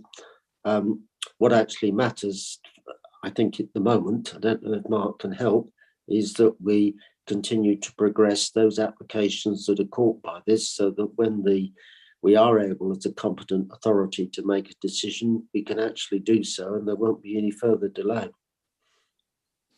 Yeah, I'll take that point. So we're not refusing to register applications, Eric, which some authorities I think have taken a fairly hardline view that they won't even receive planning applications unless they're supported by sufficient information. We're not doing that. Our intention is to progress dealing with the applications and addressing all of the other issues up to the point of decision. At some point when we I'll use the word here, unblock the blockage, we'll be in a good position to issue those permissions in short order once we understand what mitigation is like. So the whole sort of ethos is we don't want to be in this position. We want to issue planning consents as quickly as we possibly can. And we're looking at, where the quick wins might be. Can we identify sufficient mitigation that we can get past Natural England as the advisors that allow us to continue in the short term, whilst we're thinking of perhaps a bigger strategy in part B that will address the long-term growth that's in the local plan. We need some mitigation that will allow us to deliver, another 300, 400, 500 houses in the district over the next sort of 6 or 8 months in short order, so we can carry on with business as usual, essentially. That's the objective. Thank you very much, Mark. That's very helpful. Councillor Holiday, Victoria, welcome to the meeting. Thank you very much. Thank you, Chair. Question for Mark. Is it too early then to say whether there's going to be any implication for those small parts of the district that aren't covered by this issue? It's a cracking question, Victoria. I'll see if I can explain this simply. So there's a requirement in North, well, everywhere, to maintain a 5-year land supply of housing growth, which essentially means we're driven by a target. We must deliver a quantity of housing every year. If you rule out 2/3 of your district because of nutrient neutrality, which is essentially what's happening here, large chunks of the district are caught by this advice and you can't grant planning permissions for new housing, then clearly that has implications for dwelling completions later on in the process, and potentially, and probably highly likely, leads you to a position where you can't demonstrate a 5-year land supply. That brings with it a bit of national policy that says where you don't have a 5-year land supply, you must use something called the presumption in favour of sustainable development to determine planning applications. And in layman's terms, what that means is essentially it's described as a tilted balance, that developers should get planning permission in those parts of the district not affected by this advice, unless the harmful impacts are really significant. so that in other words, the sort of local authority is on the back foot and is obliged to give permission in locations where it otherwise wouldn't want to, simply because it doesn't have a 5-year land supply. Now, we're thinking about this, and lots of other authorities will be thinking about this. One thing we could do locally, if we had an appetite to do it, is to say we're going to suspend the application of the presumption in favour of sustainable development, because these particular circumstances were not of our making. And why is it that the local authority who can't grant planning permission for housing in Fakenham has to grant planning permission for housing in, where do you live, Victoria?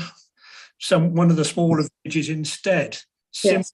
simply in order to keep up the housing target and deliver sufficient housing in the district. Now, one of the perhaps saving graces for us, which other authorities won't have, is the bit of the district which is not covered by nutrient neutrality happens to be covered by the AONB, which gives us good grounds for resisting development anyway, irrespective of the application of presumption. It's not cast iron guarantee, but it does mean that it's not just open season. Other authorities which are split in this way, where part of their district is covered by nutrient neutrality and the other bit isn't, will find it very difficult to resist development proposals in the bit that's not covered.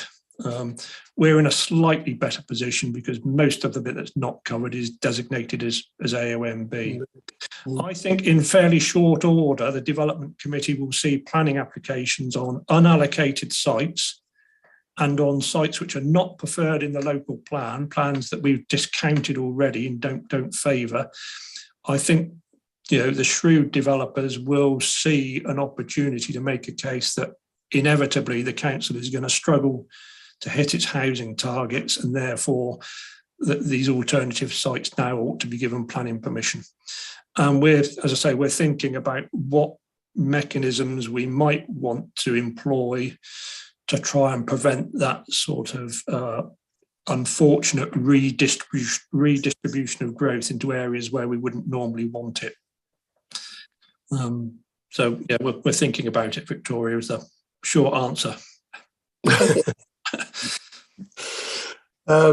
Councillor Rest. Yes, thank you very much. Very quick, Mark, very quick.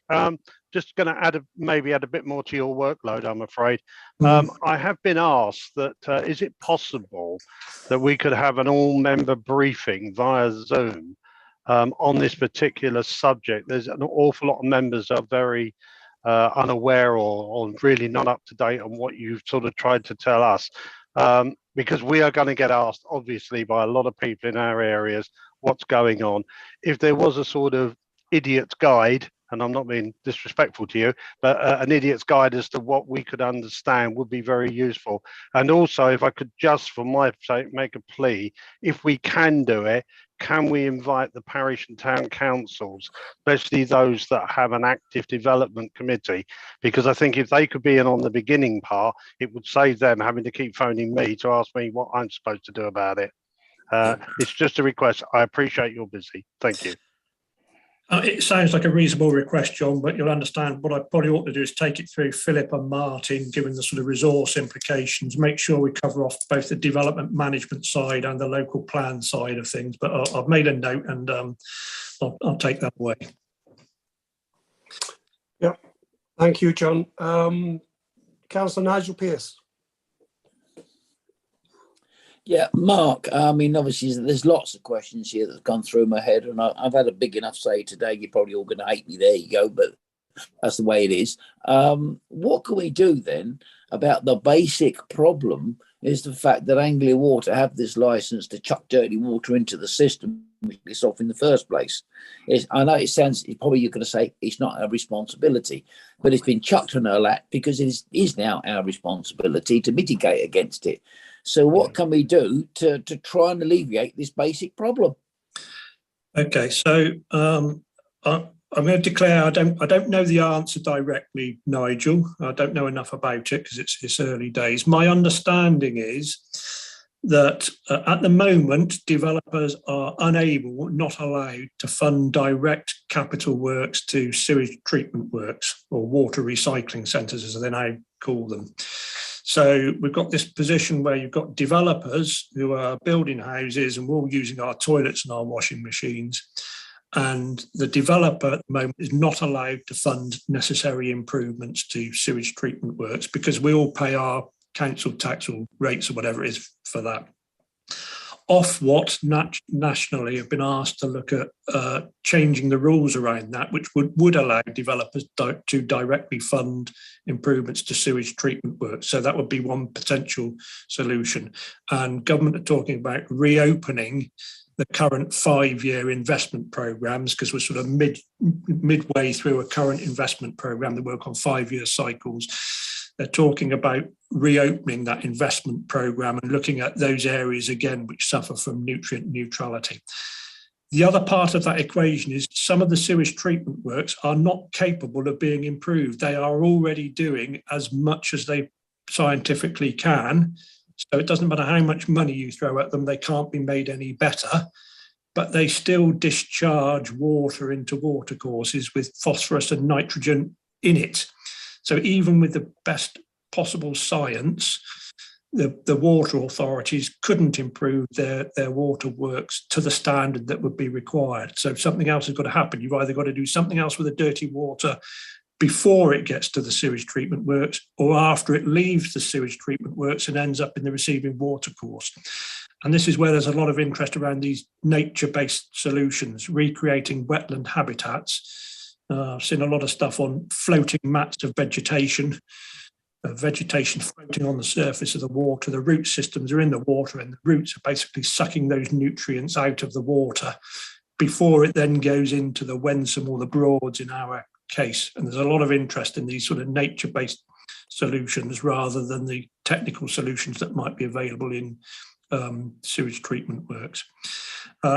We're also there's lots of stuff going on with agriculture and agricultural fertilizers because they contribute, I think, slightly more than housing, very similar amount. And that's quite a regulated area. Again, I don't understand all the regulations that apply, but government is not just targeting the house builder. It's looking at the other polluters, mainly farmers, and what can be done there as well. At the moment, the advice relates to special areas of conservation, designated watercourses. I don't think it'll be long until it relates to all receiving watercourses. So all rivers, I think, will be captured by this advice in relatively short order.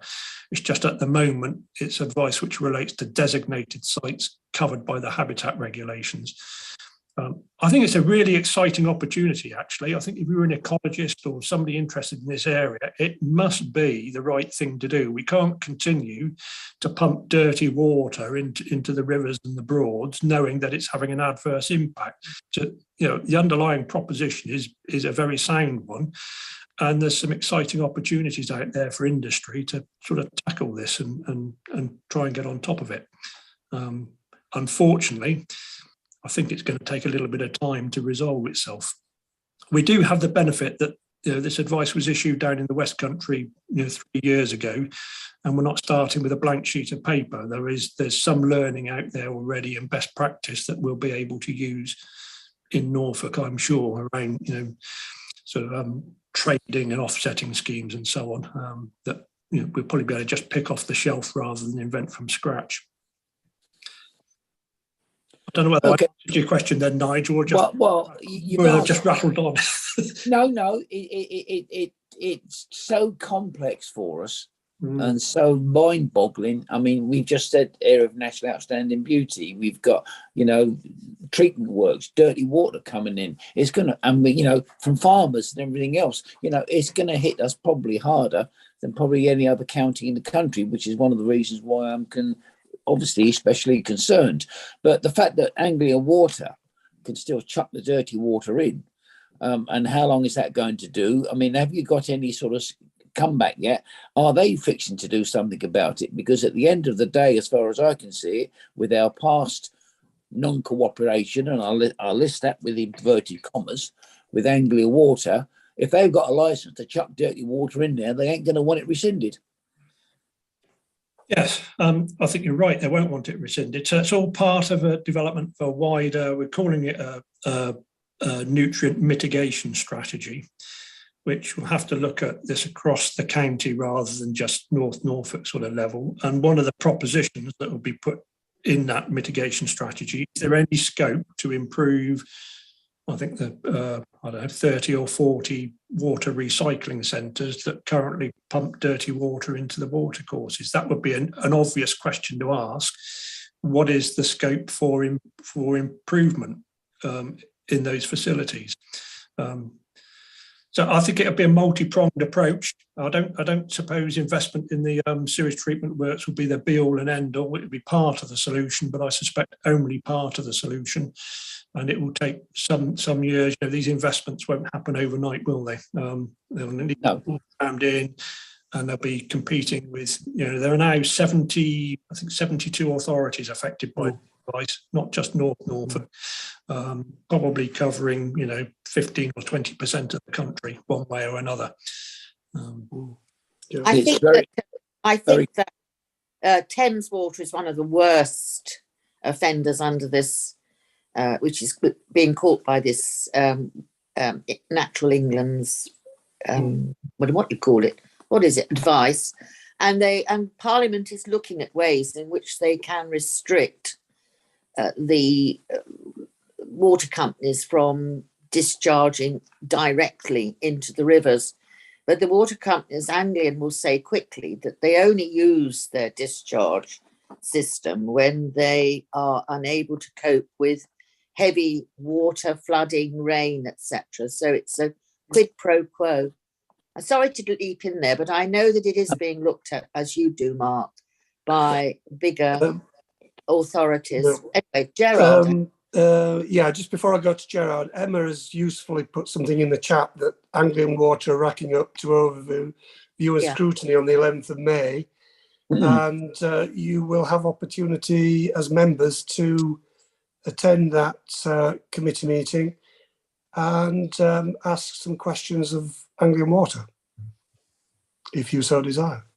Well, I think we will, but first of all, can I say thank you for that, Mark? But also, it obviously brings to what you do, Pauline, as well. The fact is that membership of the drainage boards and everything else. I mean, there is so much that comes into this. Sorry, Nigel. I think I was next to speak. I hadn't finished yet. Sorry, Gerard. I was just wrapping up my little bit, so I wasn't coming back. I'm still coming back to Anglian Water. So I've not forgotten you, Gerard. Don't worry. I didn't push you out, Gerard. I would never do such a thing. The point is that coming to the internal drainage boards and the river drainage and everything else, I mean, the fact that we can have dirty water into this system, it's all related. And I think, there is just so much that we need to do to gain this information, to gain a perspective of what we can do collectively, because I think you've hit the nail on the head. And I suppose we've faced this in the past, that we're not always talking to each other in the most positive way to try and get this sorted out. And I think, if they happen to be coming to our committee or listening in today or whatever, surely the only way we're going to put this out is to put it together. And that's all I'm going to say on that one now. And I'll leave it to Gerard. But I mean, thank you for what you've done, Mark. Gerard, do you like to come in? Yeah, thank you, Mr. Chairman. Yes, it's a question for Mark, really. I know that there's been legal challenges from different councils across the country to this. Where exactly do you stand on this? Is an NDC challenging this? And my other points, you sort of really said all I need to know, really.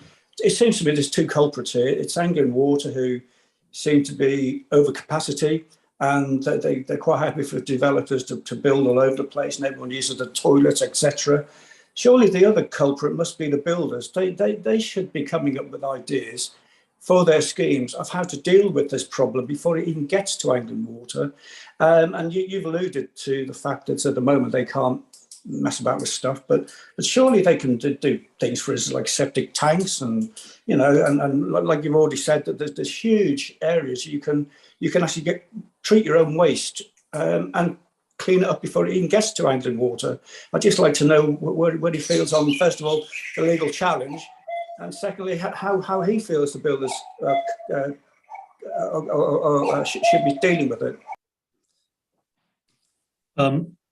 So there is an appetite for legal challenge But what they want to do is do it across the county rather than in isolation as a single district council. So there's discussions at a high level involving the leaders and chief officers across the 7 authorities about the scope for legal challenge and getting advice around that point about exercising our role as competent authority, and to what extent the advice would relate to things like reserved matters applications and so on. So we want clarity on that. So there is a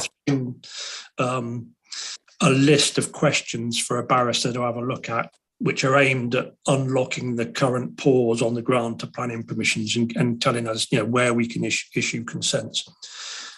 On the wider thing about where the responsibility lies, I think it lies with us all, really, Gerard, doesn't it? It starts at home with what we're using in terms of detergents and things. That's what we're pouring down our drains.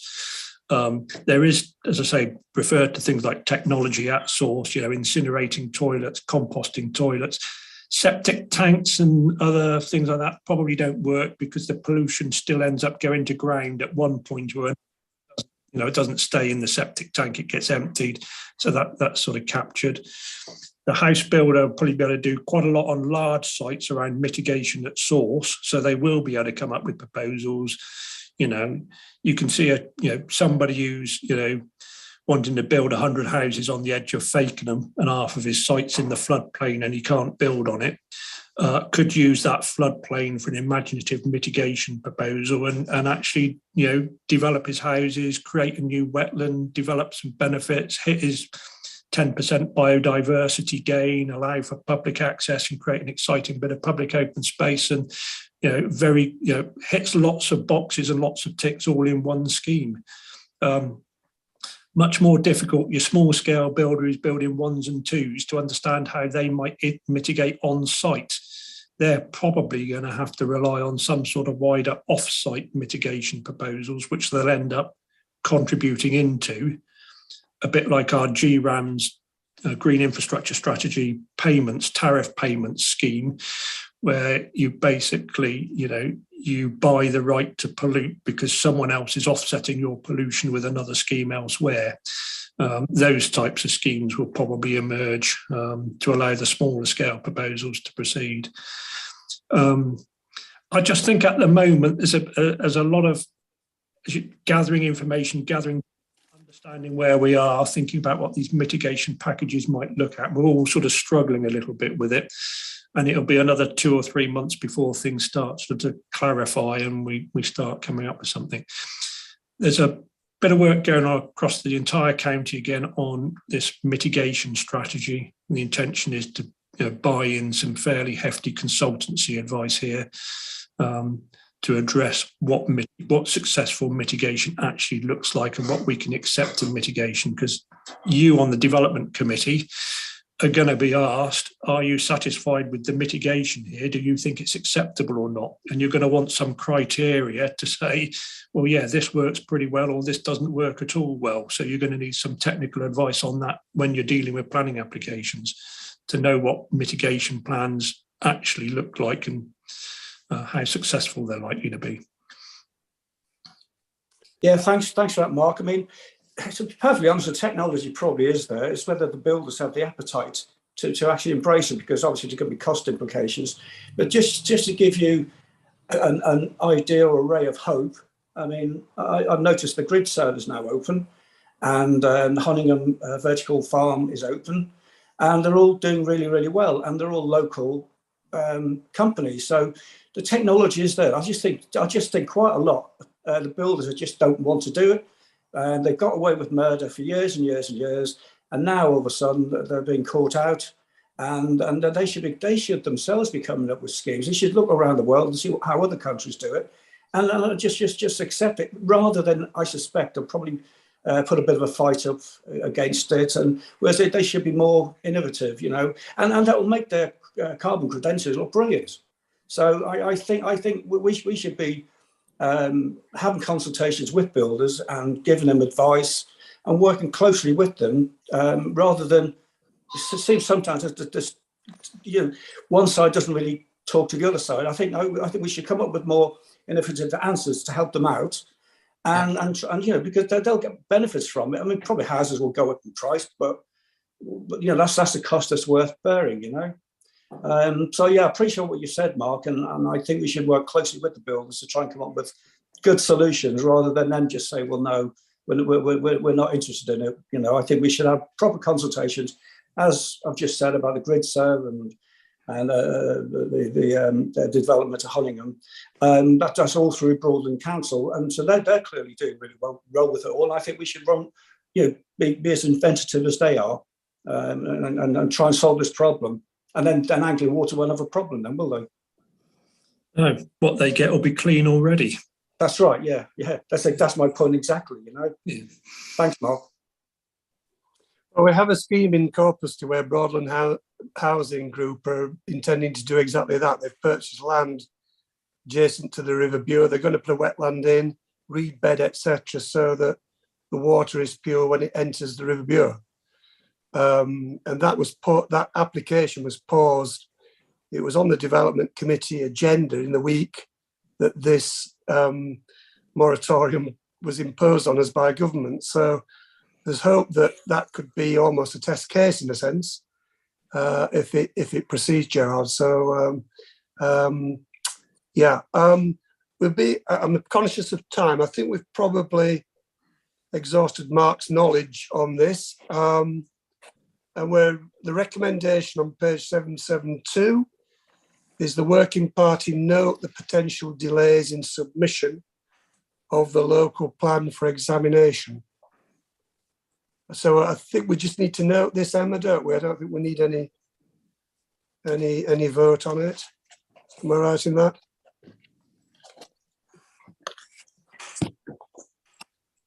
Yeah, that's right, Andrew. It's just it's just a full information point, so you're aware. You know, one school of thought had us sort of progressing relatively swiftly to submission now, following consultation. I was just flagging the likely, but very strong likelihood of significant delay here. We'll get to a position, as I say, in September, October this year, when we'll probably have to sit down as a working party and decide what are the risks around proceeding at this point, or do we delay things even further? And that's much more complicated. We don't know where we'll be in 6 months' time in relation to both mitigation and things like 5-year land supply and housing need. All those things will factor in, but just wanted you to be aware as a group that there are reasons for delay, really, and for you to note that. Okay, thank you very much. Right, I'm going to move on to agenda item number 10, local plan verbal update. You've sort of covered some of this, Mark. Yeah, Ian's going to give a bit of a fuller sort of round, a sort of brief summary of where we are and how things proceeding, I think, and I'll get in if I feel necessary. Yeah, okay, thank you. Ian, are you happy to take this forward? Thank you, Chair. Yeah, I've got a verbal update report basically around the consultation and very briefly the work programme that we had envisaged to take the plan to submission. So this is doesn't include any changes due to neutrality, but it outlines the programme of where we are and what we have to do. I'll start by saying you're all aware that we had a Regulation 19 consultation, which closed at the end of February. We received 404 reps on the portal for that, and a further 106 via email and letters. So that's roughly 64% of submissions were in the prescribed format through the portal. To date, we've split the email reps, logged each against a relevant policy section of the plan, and we've put those on the portal, which, if you do the maths, is 636 individual representations to date. Now, on the portal and in the emails, a number of responses or respondents chose not to split their responses and log against the individual policies. And as a result of that, we need to allocate a resource and build into our work programme the splitting of these reps, so that each soundness and legal issue can be logged against the relevant policy. And we can review each policy area only when we reach that stage. It's envisaged that when this is complete, the number of reps will have increased to about 1,000. We did receive one letter, which I'm calling a petition. It was essentially just a photocopied letter from sent in multiple times, about 46 times. That related mainly to a site, which I'll come on to later. Currently, the team are engaged in other work, and essentially the review of these reps is not scheduled to start until May, although we are slightly behind that anticipated schedule of 3 to 4 weeks already. This is mainly due to unexpected workloads and some pieces of work taking longer than initially expected. Nutrient neutrality is one issue, is obviously diverted attention. The GI RAMs, which we've introduced tariff. Those on development committee will know that the tariff has now been introduced. That took a fairly bit longer to introduce, but I won't go into all those. I'll now just take you through the main issues to date and give a brief overview of the process and work program that we intend to follow going forward. I'll say generally the plan itself has been warmly received. The restructuring and the emphasis in the policies on biodiversity, connectivity and environmental issues has helped with that. Although soundness and legal issues have been raised, the majority are not thought to be key soundness issues, but rather objections based on perceptions. Nevertheless, we will still need to work through these as part of our review and decide on a case-by-case basis. General comments and objections seem to focus on infrastructure provision, accompanying growth, and the belief that no growth should happen until there are improvements to roads, hospitals, etc. And I know that's a view very shared by quite a few of you on the working party. Many of the comments were in relation to the large extension in Cromer, known as C22-2, land west of Pine Tree Farm. Statutory bodies were also generally supportive.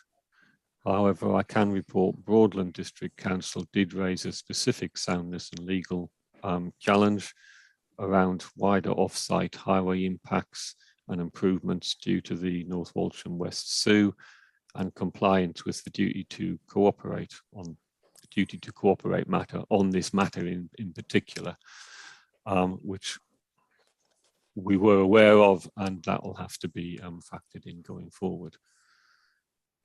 Natural England raised an objection around likely significant effects on European sites in relation to air quality and suggested that further research was undertaken with regard to traffic levels in close proximity to road networks, which is generally seen as about 200 meters, and requested various policies, including ENV 6 and C13, were linked in this matter.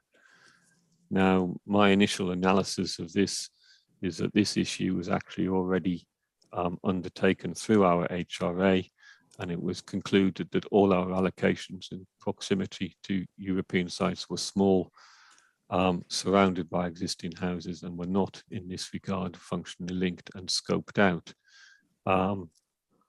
Nevertheless, the issue has been raised, so that we'll have to look at this probably through a further statement of common ground to flesh this issue out with them. Natural England also objected to the site I've just mentioned in Cromer, basically due to its location in the AOMB. They were, however, generally happy with most other aspects of the plan, including the sustainability appraisal methodology and the baseline information that was used in there. Historic England, I'll move on to them. They considered many aspects of the plan sound, and they were very pleased that we undertook a detailed historic impact assessment on the back of their comments back in regulation 18 stage. They now consider that this provides very robust evidence for the site allocations and helps in their justification and consistency with national policy. They do, however, encourage us to replicate the findings into the relevant site policies verbatim. This is not what has happened in places, in part because it's overly long, but nevertheless it will need to be looked at. Now, although we work closely with Historic England in the production of the impact assessment, it has had multiple authors due to staff turnover, and on some sites, Historic England do not fully agree with some of its findings, or specifically our judgment on the findings, and provide some suggested wording for our consideration. That's not to say they're raising specific objections, they're just encouraging us to look at their point of view a little bit more.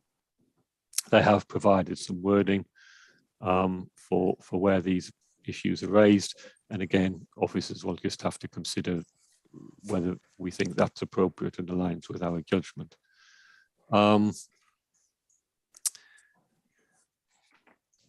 They also raise an interesting point around areas for wind energy and how heritage assets have been included in the landscape sensitivity assessment, which of course members approved for an SPD some time ago.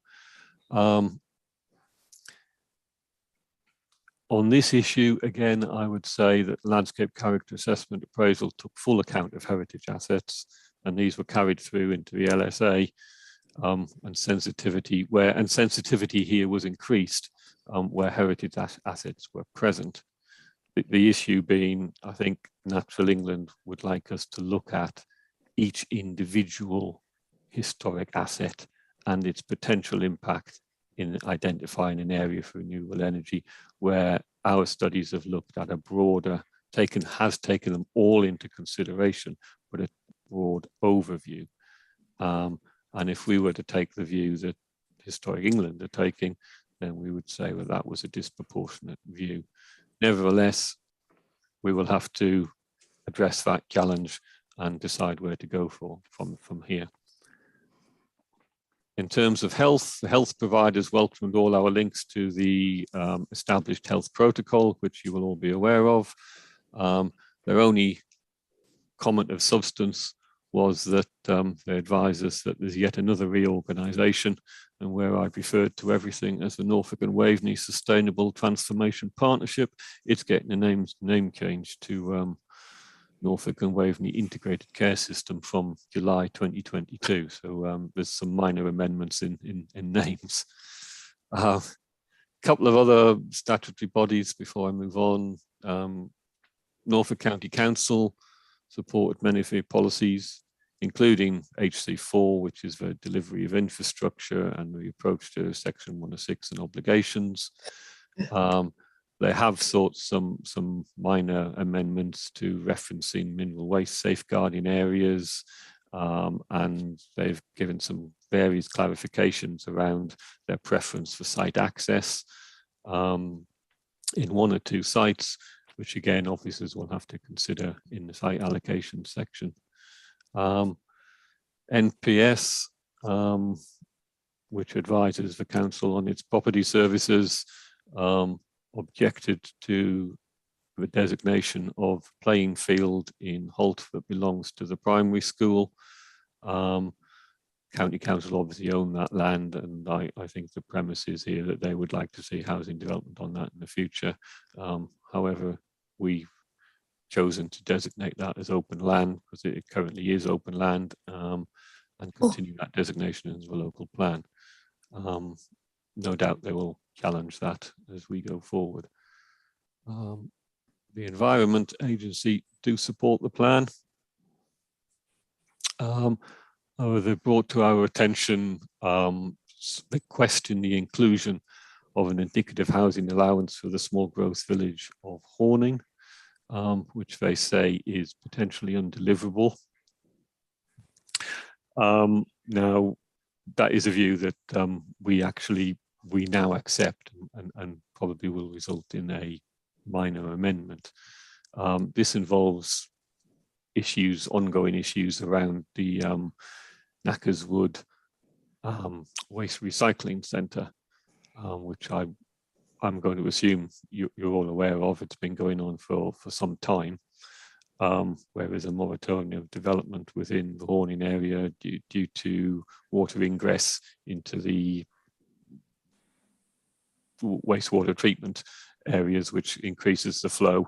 of over above the permitted license output.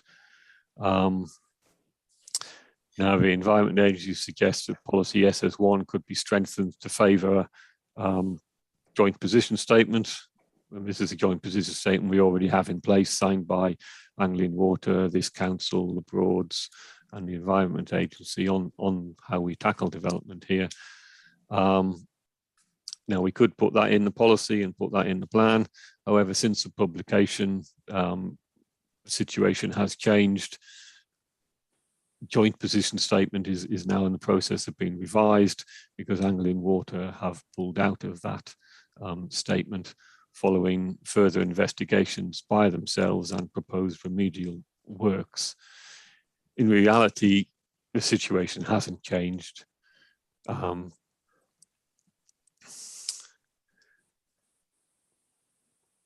Simply because the Environment Agency have not changed their position. However, it does actually make sense that we should not be reliant upon growth in Horning. So I would propose a minor modification on that, but again, that will come through working party in due course. Anglian Water support our overarching vision of climate resilient, sustainable development and the inclusion of a suite of policies around that. The general thrust of directing development growth to the larger settlement was supported. They report that they are now developing their drainage and wastewater management plan for 2025 to 2030, through which they intend to include local plan growth and any assessment of new infrastructure. However, in their response, they also report that their strategy of investing to secure and provide capacity to meet demand and their levels of growth and local plan has been rejected by Ofwat. So they will take the approach that sites will be factored in when local plans are adopted, and they will factor into modelling individual sites as they seek permission. That's perhaps a little bit disappointing, but in fact provides a further incentive to progress the plan in the short term so that they can actually get that growth factored into their management plans. Obviously, that's separate to the comment Mark has just made about them trying to get neutrality and to reopen these negotiations into their investment plan. They do confirm the significant headroom is available to accommodate growth in two of the principal locations of Cromer and North Walsham. And from previous discussions, investment is planned in Fakenham due to the outline permissions, and the asset management plan 9 investment would ensure capacity is up to 2035. There's potentially some further investment needed in other wastewater recycling plants around Holt and Munsley, but Anglian Water do not see this as an issue.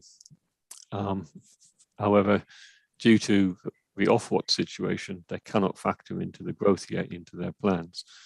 Now, I must just stress that these are a snapshot in time of some of the responses. We've not yet had time to go through them in detail, but we will bring another report to this working party when we've done so. Now, if I just move on, I'll just provide a brief overview of the work programme, the requirements of the next stages and where we are. So I will... If you can briefly run through that, Ian. Yeah, I'll do my best. I just want to give members, overview of the whole process and how we're going to tackle it. So the next stage is to split the reps received into policy areas and transcribe into various what I call schedules. Each policy area will be reviewed against the comments and an opinion taken as to whether or not the comment is accepted and a response generated. This response will either agree to make a modification or not. The reps also outline areas of challenge which officers will need to prepare in order to defend the plan at examination. From now on, and prior to the submission, the work we undertake is generally in a prescribed format. As a council, we've effectively published our draft plan, and as we move forward, we can only propose draft modifications based on the feedback we've received for the inspector to review. So any modification thought now needed has to be justified and evidenced. And such modifications can be classed as minor or main. Now, ideally, we would like all modifications at this stage to be minor. I'll explain a little bit more about that in a minute. But essentially, these are factual updates, omissions, corrections, and those that address the points raised during the proposed submission consultation. I.e. they address the points raised by those who responded and sought changes to the plan. This is specifically why we put the portal out in the format that it was, so that it gave people the chance to identify what modification they thought they required to make the plan legal and sound. And that's the key bit of information that we want out of this consultation. Now, I would say it's not possible to make large-scale changes to the document at this stage of the plan process, as the local plan has been subject to consultation in this regard, and we've published our submission document. However, as a result of the feedback, if a significant change is required, i.e. one that affects the substance of the plan and is in a response to soundness or a legal challenge, then it's a main modification is required. Now, this can form two forms. It can either lead to a further consultation prior to submission, and in such case would need further documentation to support it, such as updates in the sustainability appraisal, updates in the HRA, and introduce significant work for officers, or it could go forward to the examination for the examiner to consider during that process, but will undoubtedly lead to a further consultation at the end of it. Their choices to be made only when we know the substance of these potential modifications. At this stage, it's probably fair to say we have not foreseen any need for such main changes in the reps. However, there is a need to undertake further work around some site delivery issues and the challenges identified in some of those, but we'll bring those to working party in due course. And I say that, I'll take you through the schedules. We intend to produce 5 schedules. The first will detail the responses verbatim, so it'll give a document which has them in their totality, so anyone can read who said what. The second will detail the amendments requested by individuals in alphabetical order, so that we can cross-reference back to what somebody has said and then refer to it. The third is the main schedule, which will detail the requested modifications, and then also detail the council's response, including a modification, if a modification is required by officers and proposed by the council. The fourth and fifth schedules translate these proposals into proposed minor and main modifications and provide the inspector and officers with an ordered trail and the justification of the amendments.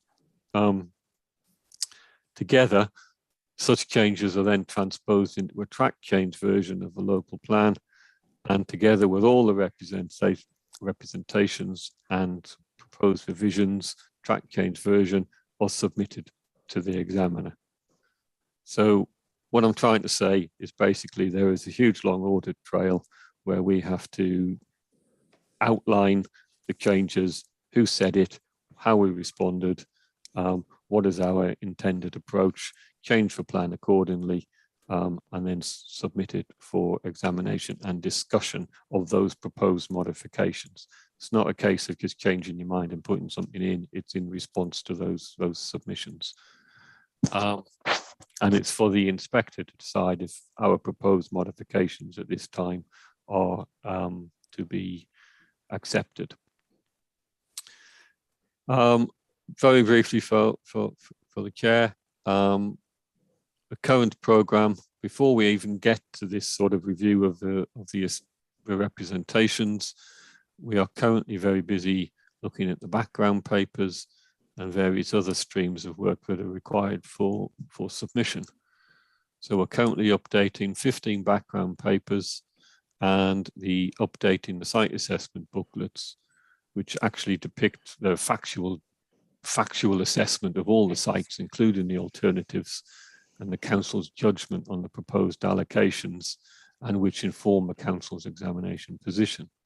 The background papers include papers which detail our approach to setting the employment policies, the housing target, the distribution of growth, approach to wind energy, historic environment, settlement boundary reviews, and there's many more, all of which in the main the working party and portfolio holders have seen before, and which inform the plan to date, but just need light touch-ups, updates to keep current. It's these papers that actually provide the detail and justification for the council's position, and in the main help officers to defend the approaches taken and answer the inspector's questions, which were put forward to officers at the time of the examination, and require detailed responses. But obviously, we only get a very short period of time in which to respond. So they're very important, these papers, because they help establish our position, but also take the pressure off officers at the time of examination. In addition, we need to prepare specific submission papers, such as the duty to cooperate, compliance statement, detailed statements of common ground, which are informed by the reps and also sought by officers with site promoters. The purpose here is to provide more assurance around site delivery to the inspector and resolve any objections where possible ahead of examination. So we also need to produce an equality statement and an infrastructure delivery plan, which will outline the priorities around major investment in order to deliver the plan. At some time, we will also need to bring back to working party a revised and current local development scheme, which must be signed off by Cabinet and submitted with the plan.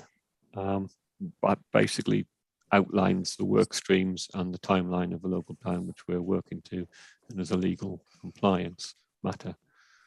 All in all, I'm saying we're extremely busy. We have a significant workload to take on to deliver this plan in a very sequential and managed way, to demonstrate the plan has been informed by evidence and undergone the relevant consultation and in line with all of our procedures, including those in the statement of community involvement. Outside that local plan work, of course, there's still other work going on. 5-year land supply, the work that Mark alluded to, the annual monitoring report, which is all going on at the moment, and quite a bit of other work. And there's also national policy evolution to take into account, and obviously the bombshell of neutrality that's hit us, which I haven't addressed, but will obviously impact how we take this forward. That's probably the simplest way I can say it all. I'm sorry it took a little bit longer than you probably hoped, but that's about it. That's over to you, Chair. Pretty comprehensive walkthrough, Ian. Well, just a couple of things. I'll be as brief as I can, because I realise that time is getting on. Firstly, Mark mentioned that nutrient neutrality is not referred to in our local plan.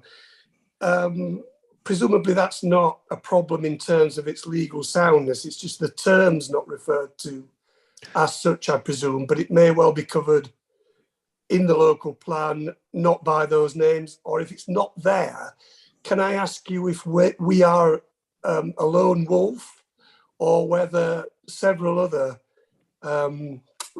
district councils or county councils have fallen into the same trap, as it were, trapping in inverted commas? It's a legal issue. Mark did allude to this in his presentation, because Natural England have raised this. after the consultation, of course. They didn't allude to it in the consultation. It still remains a legal issue in relation to our HRA, which did not address this matter. So we will have to do a revised HRA to address the issues raised from neutrality. And there's two things. One, yes, we would need reference within the local plan to the policies going forward in order to address it, but the HRA would have to be satisfied that the mitigation, plan-wide mitigation, is significantly, well, passes those high bar of beyond scientific doubt that the solutions are available to bring forward the growth that the plan proposes to bring. So it's all plan-led growth. So that is a huge hurdle to overcome. So until that mitigation has been decided, we won't be able to progress with the plan. I've not covered that. That's additional work to what is I've outlined here. And several other authorities presumably are in the same position as we are. All the Norfolk authorities, all the Norfolk authorities are affected by this in one way or another. The Greater Norwich local plan has been suspended. Examination has been suspended because the whole catchment area of the Broads covers Norwich, South Norfolk, Broadland. Great Yarmouth is in it as well. Most of North Norfolk's in it. King's Lynn's part of in it, and Brecklands goes way beyond Dereham, almost down to Burnham Market and King's Lynn. So it's a huge area for us, but there are, I think Mark said, 37 other councils being issued with his guidance at the same time across the country, and that's on top of estimates vary. Some say 42. There's quite a few other ones. Some wholly within the catchment areas, some partial within catchment areas of European sites. So everyone is struggling with coming to grips with what it means at the moment and its implications. And just secondly, the other point I was going to mention was that we would seem to be getting nationally a groundswell of interest in measures to cope with the high ratio of second homes and holiday let homes. It's been mentioned in the press recently that we have the second highest number outside London in England and Wales. Is the door shut on that being looked at or revisited in terms of the local plan, or could it be, if so, could it be dealt with by an SPD at a later date, or is it such a substantial issue that it would need to go in the local plan first time around? I get asked this. I will say something and then let Mark and answer that probably in fully. But I would say that there's a number of policies within the local plan that seeks to address that and emphasises our approach to addressing homes in relation to the local identified need. If members wanted us to go back and introduce other policies, then there would be a substantive need to go forward and reproduce the relevant evidence to substantiate a change in position, which would introduce significant delays. But I'll let Mark answer your main question. Thanks, Ian. Yeah, Mark. Well, I think that was right what Ian said there. I mean, I think there are representations which bemoan the lack of second home restrictions in the plan. I'm sure people actually wrote in and said, why aren't there second homes restrictions? So there is the opportunity for the council to consider its position. But in considering that position, the two watchwords for me are evidence. What is it that the council is seeking to control if it wants to do something? And then secondly, the effectiveness of land use mechanisms. And you know my view on this. I've said at various working parties that land use tools are not an effective way for controlling second home ownership for the reasons we've previously explained. And so, officers will advise and you will decide, I'm sure, at some future working party following the review that you've instigated through scrutiny at the moment, there'll be a discussion about, what are the impacts of second homes in North Norfolk? Are they good? Are they bad? And is local plan policy an effective way of addressing some of those concerns? I think we have debated it previously and we've reached a conclusion, but I think prior to submission, there is an opportunity, should you wish to have a look at that again, because I'm sure there are representations to that effect in the pile of reps that have been made. Yeah, that's fine. Thank you very much. Thanks, Mark, for that. Any questions or comments from any of the members today? Councillor Dixon and Councillor Pearce. Thank you, Mr. Chairman. I'd just like to know the impact on submission dates. You've explained a lot going on, but so when do you expect submission dates for the inspectorate? I think prior to this, prior to nutrient neutrality, we made ourselves an indicative timeline, an indicative program, which gave us the earliest we could conceivably think of submitting would be towards the end of the summer. I think that has now got a big question mark. Is big question mark in relation to nutrient neutrality. I'll defer to you, Mark. Well, I think that is the big sort of elephant in the room. We could probably progress the other work in terms of responding to the representations and preparing the documentation, as Ian says, September-ish sort of time. It depends always on officer resource being available and not being surprised by other issues like nutrient neutrality cropping up. I think the big uncertainty is the nutrient neutrality one and how long will it take to resolve. Now, there's one scenario that said, provided you had a clear direction of travel and you knew the issue was going to be resolved, you could submit, because the inspector wouldn't be determining the results of that submission for several months after submission. So you get it in the expectation that the work would be sufficiently progressed so that by the time the inspector did sit down 2 or 3 months later, we'd be able to say, well, actually, the position's moved on substantially since the date of submission. And I think we've got the comfort possibly of knowing whether that's likely to be successful or not, because the GNDP authority's local plan is already in for submission. And whatever mitigation proposals emerge, they'll be collective, involving all of the authorities, and they will be tested through the GNDP plan. So if the inspector on the Norwich plans concludes that whatever the Norwich councils rely upon is adequate, I think we could take some comfort from that ourselves, because the work will have been examined through another examination in the county. But the timeline, Nigel, to be honest, is very uncertain. When we started work on the sort of equivalent area of visitor pressure on designated wildlife sites, the green infrastructure sort of strategy that we prepared jointly with other councils, I think the expectation was that was 6 or 9 months work. 2 years later, we still hadn't agreed because of various disagreements between the parties, need to do various things. Working collectively across 6 or 7 authorities inevitably involved delays whilst each authority takes various bits of work through their committee systems. There are political differences in the authorities about the priorities and so on. So actually getting a joint piece of work together that will stand up to scrutiny sounds like quite a major task that's going to consume a lot of time to me. Hence, I think the emphasis on perhaps an interim solution that North Norfolk might be able to get behind and introduce itself to mitigate its own impacts, while that larger strategy is being prepared that might inevitably take a bit longer. There might be two bits of work there, one for us and one for the county as a whole, maybe. So, yeah, September. Yeah.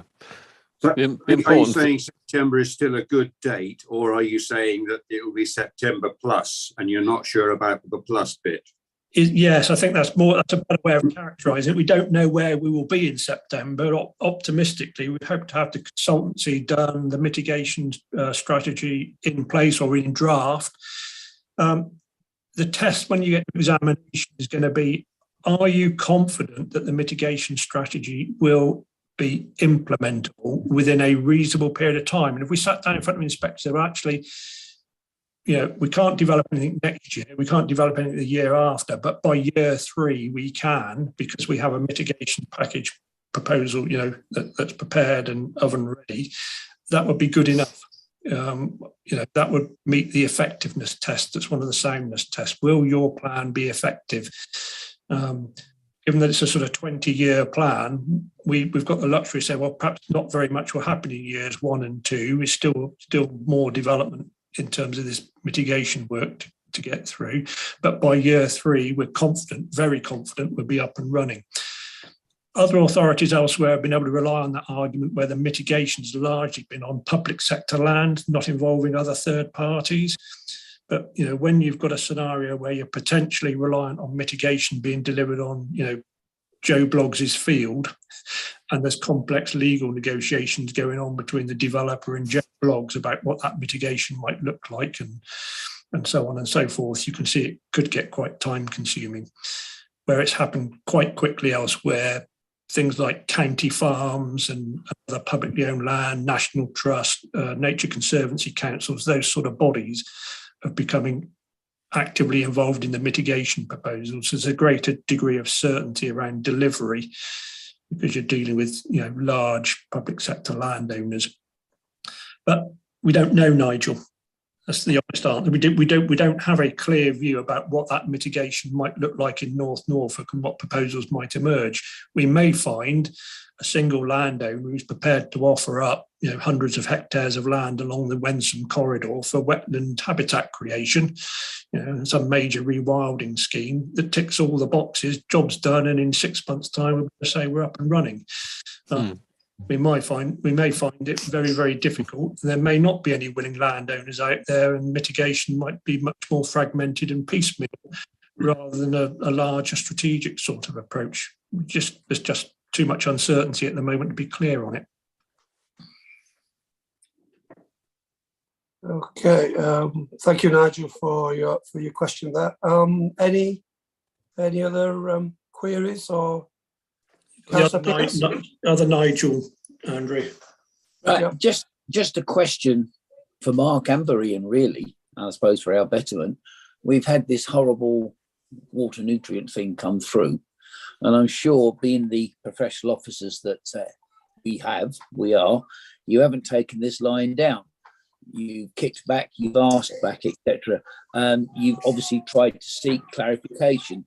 Are you getting any further active information from Natural England, from the government, to help you in this? Because I don't want to imagine you officers taking on our government or Natural England single-handed and then doing an awful lot of work and then ending up in the wrong avenue. Right. Okay. So Natural England have appointed 2 specific advisors, local advisors on nutrient neutrality. So they have a bespoke resource available for local authorities to use. The Planning Advisory Service, which is a national group, are running out a sequence of seminars and training courses, which includes people from government attend, and you can answer. It's an open question and answer sort of forum. There's quite a lot of information available on various websites already, Nigel, best practice and experience you can learn from.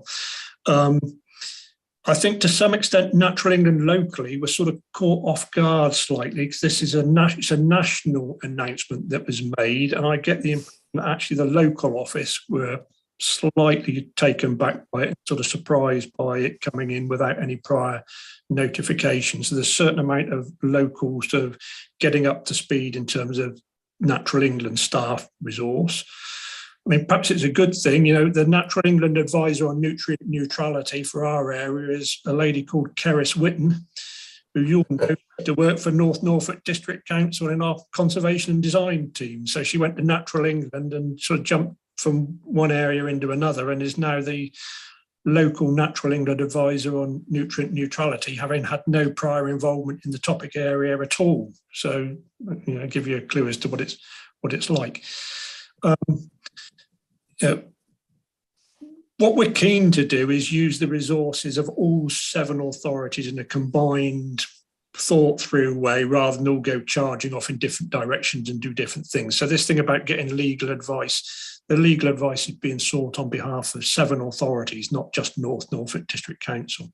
The strategy will be prepared on behalf of all 7 authorities, albeit it might be delivered in phased packages of work for different areas. All the chief officers are meeting, I think, are now on a weekly basis to discuss this particular issue.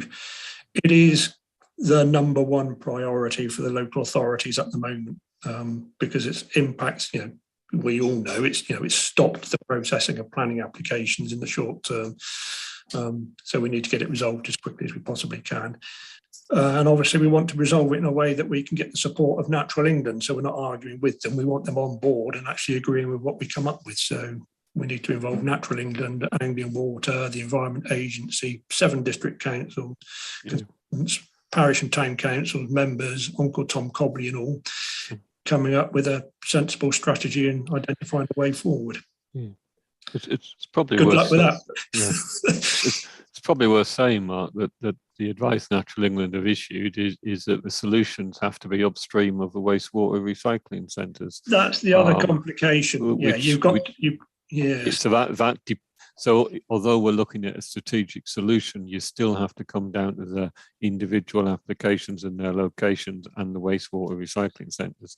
So there's quite a deep piece of work done to detail down to the nitty-gritty and the fine detail as well as the strategic. Your mitigation's got to be upstream. So essentially you've got to clean the water up before you can pollute it again. To paraphrase what's been, and the other thing to bear in mind here, which is, we're only talking about nutrient neutrality, which is maintaining where we currently are. And where we currently are is both watercourses are in unacceptable condition.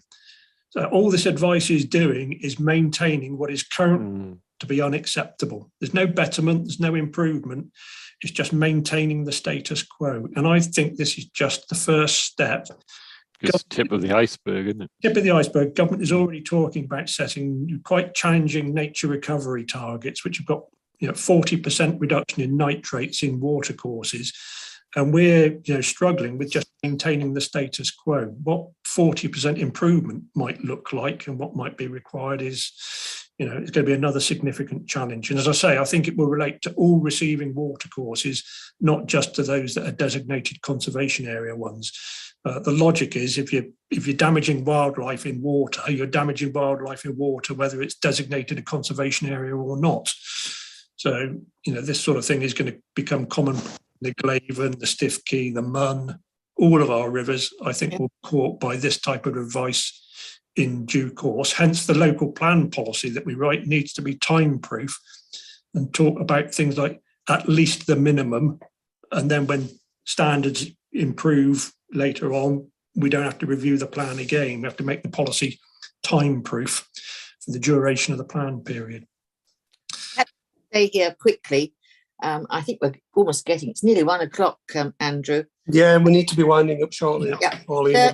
30 years ago, my daughter, when she was in the 6th form, was testing local streams for phosphates and nitrate pollution. That's 30 years ago. She's 47 now, so just shows you that they've known it's been about. We've known that the watercourses have been polluted, and yet nothing was done. And so I'm absolutely with you, Mark. It's about blooming time that we got round this, and we should look at Anglian Water and, as Gerard said quite rightly, the developers themselves, and say we must come up with a sensible solution. The floating platforms of weeds and plants which absorb the nitrates, that's lovely, but that's when the damage has been done. We should get there before and sort the blooming thing out. It's driven us insane here because we know it's running off into the fens and into the into the local water supplies. Anyway, I'm going to shut up. I think it's about time we finished, Andrew. Yeah, well, you might be interested to know that Natural England have assessed that only 12% of our rivers and SSSI streams are of acceptable Absolutely. water. So we can't afford to mess about much longer. in environmental terms. I think where we come in, it's related to growth, and population growth, housing provision, increased usage and increased discharge. That's the land use planning aspect. The other side, which Mark alluded to there, was agricultural practice. It contributes far more to this than we do. But that is outside our remit. So we've just been lumped with the housing side and the developer side. But we are polluting, as Mark said and Andrew said, with the substances we use at home. Think what we use to clean toilets, to using your dishwasher, your washing machine, etc. It's also, to put it politely, the human waste that goes down that hole as well. That's the main I was going to source. say to you, there is a situation where human waste is used as manure. It always used to be. Think of the night man who used to go around and collect it all up. Dog poo was used for, used for tanning leather? Tanning leather, yeah. So there is, they gave it the glamorous name of the Pure Finder. The man who went around collecting dog turds was called the Pure Finder, wasn't he? And you had the man who went round tonight and collected the human waste, and it was used. So that's enough of that. We're being broadcast here. Yeah, well, that's perfectly true. It doesn't matter if it's being broadcast. It's an yes. Pauline, we need to keep in character. We are being we are live here. Lest we forget. Well, it just goes to show that we're a very broad church in terms of what we've discussed today. Right, I'm just going to move. I think we've exhausted that. Item 12, we've no exempt matters. And we've, under item 12, we've no exempt business at my discretion. So I think at 12:58, I'm going to close the meeting just to say thank you very much to all of you for taking so much time to look at the lengthy agenda with the appraisal attached to it. To the public and parish councils who have responded, 32 responses, I think, all in all, on the consultation to the conservation appraisal. And to thank you all for attending this morning. And until the next meeting in May, I will say good afternoon to you all. And please get your comments in too. Yeah, I will circulate those like Richard asked me to. I've got them partially prepared, so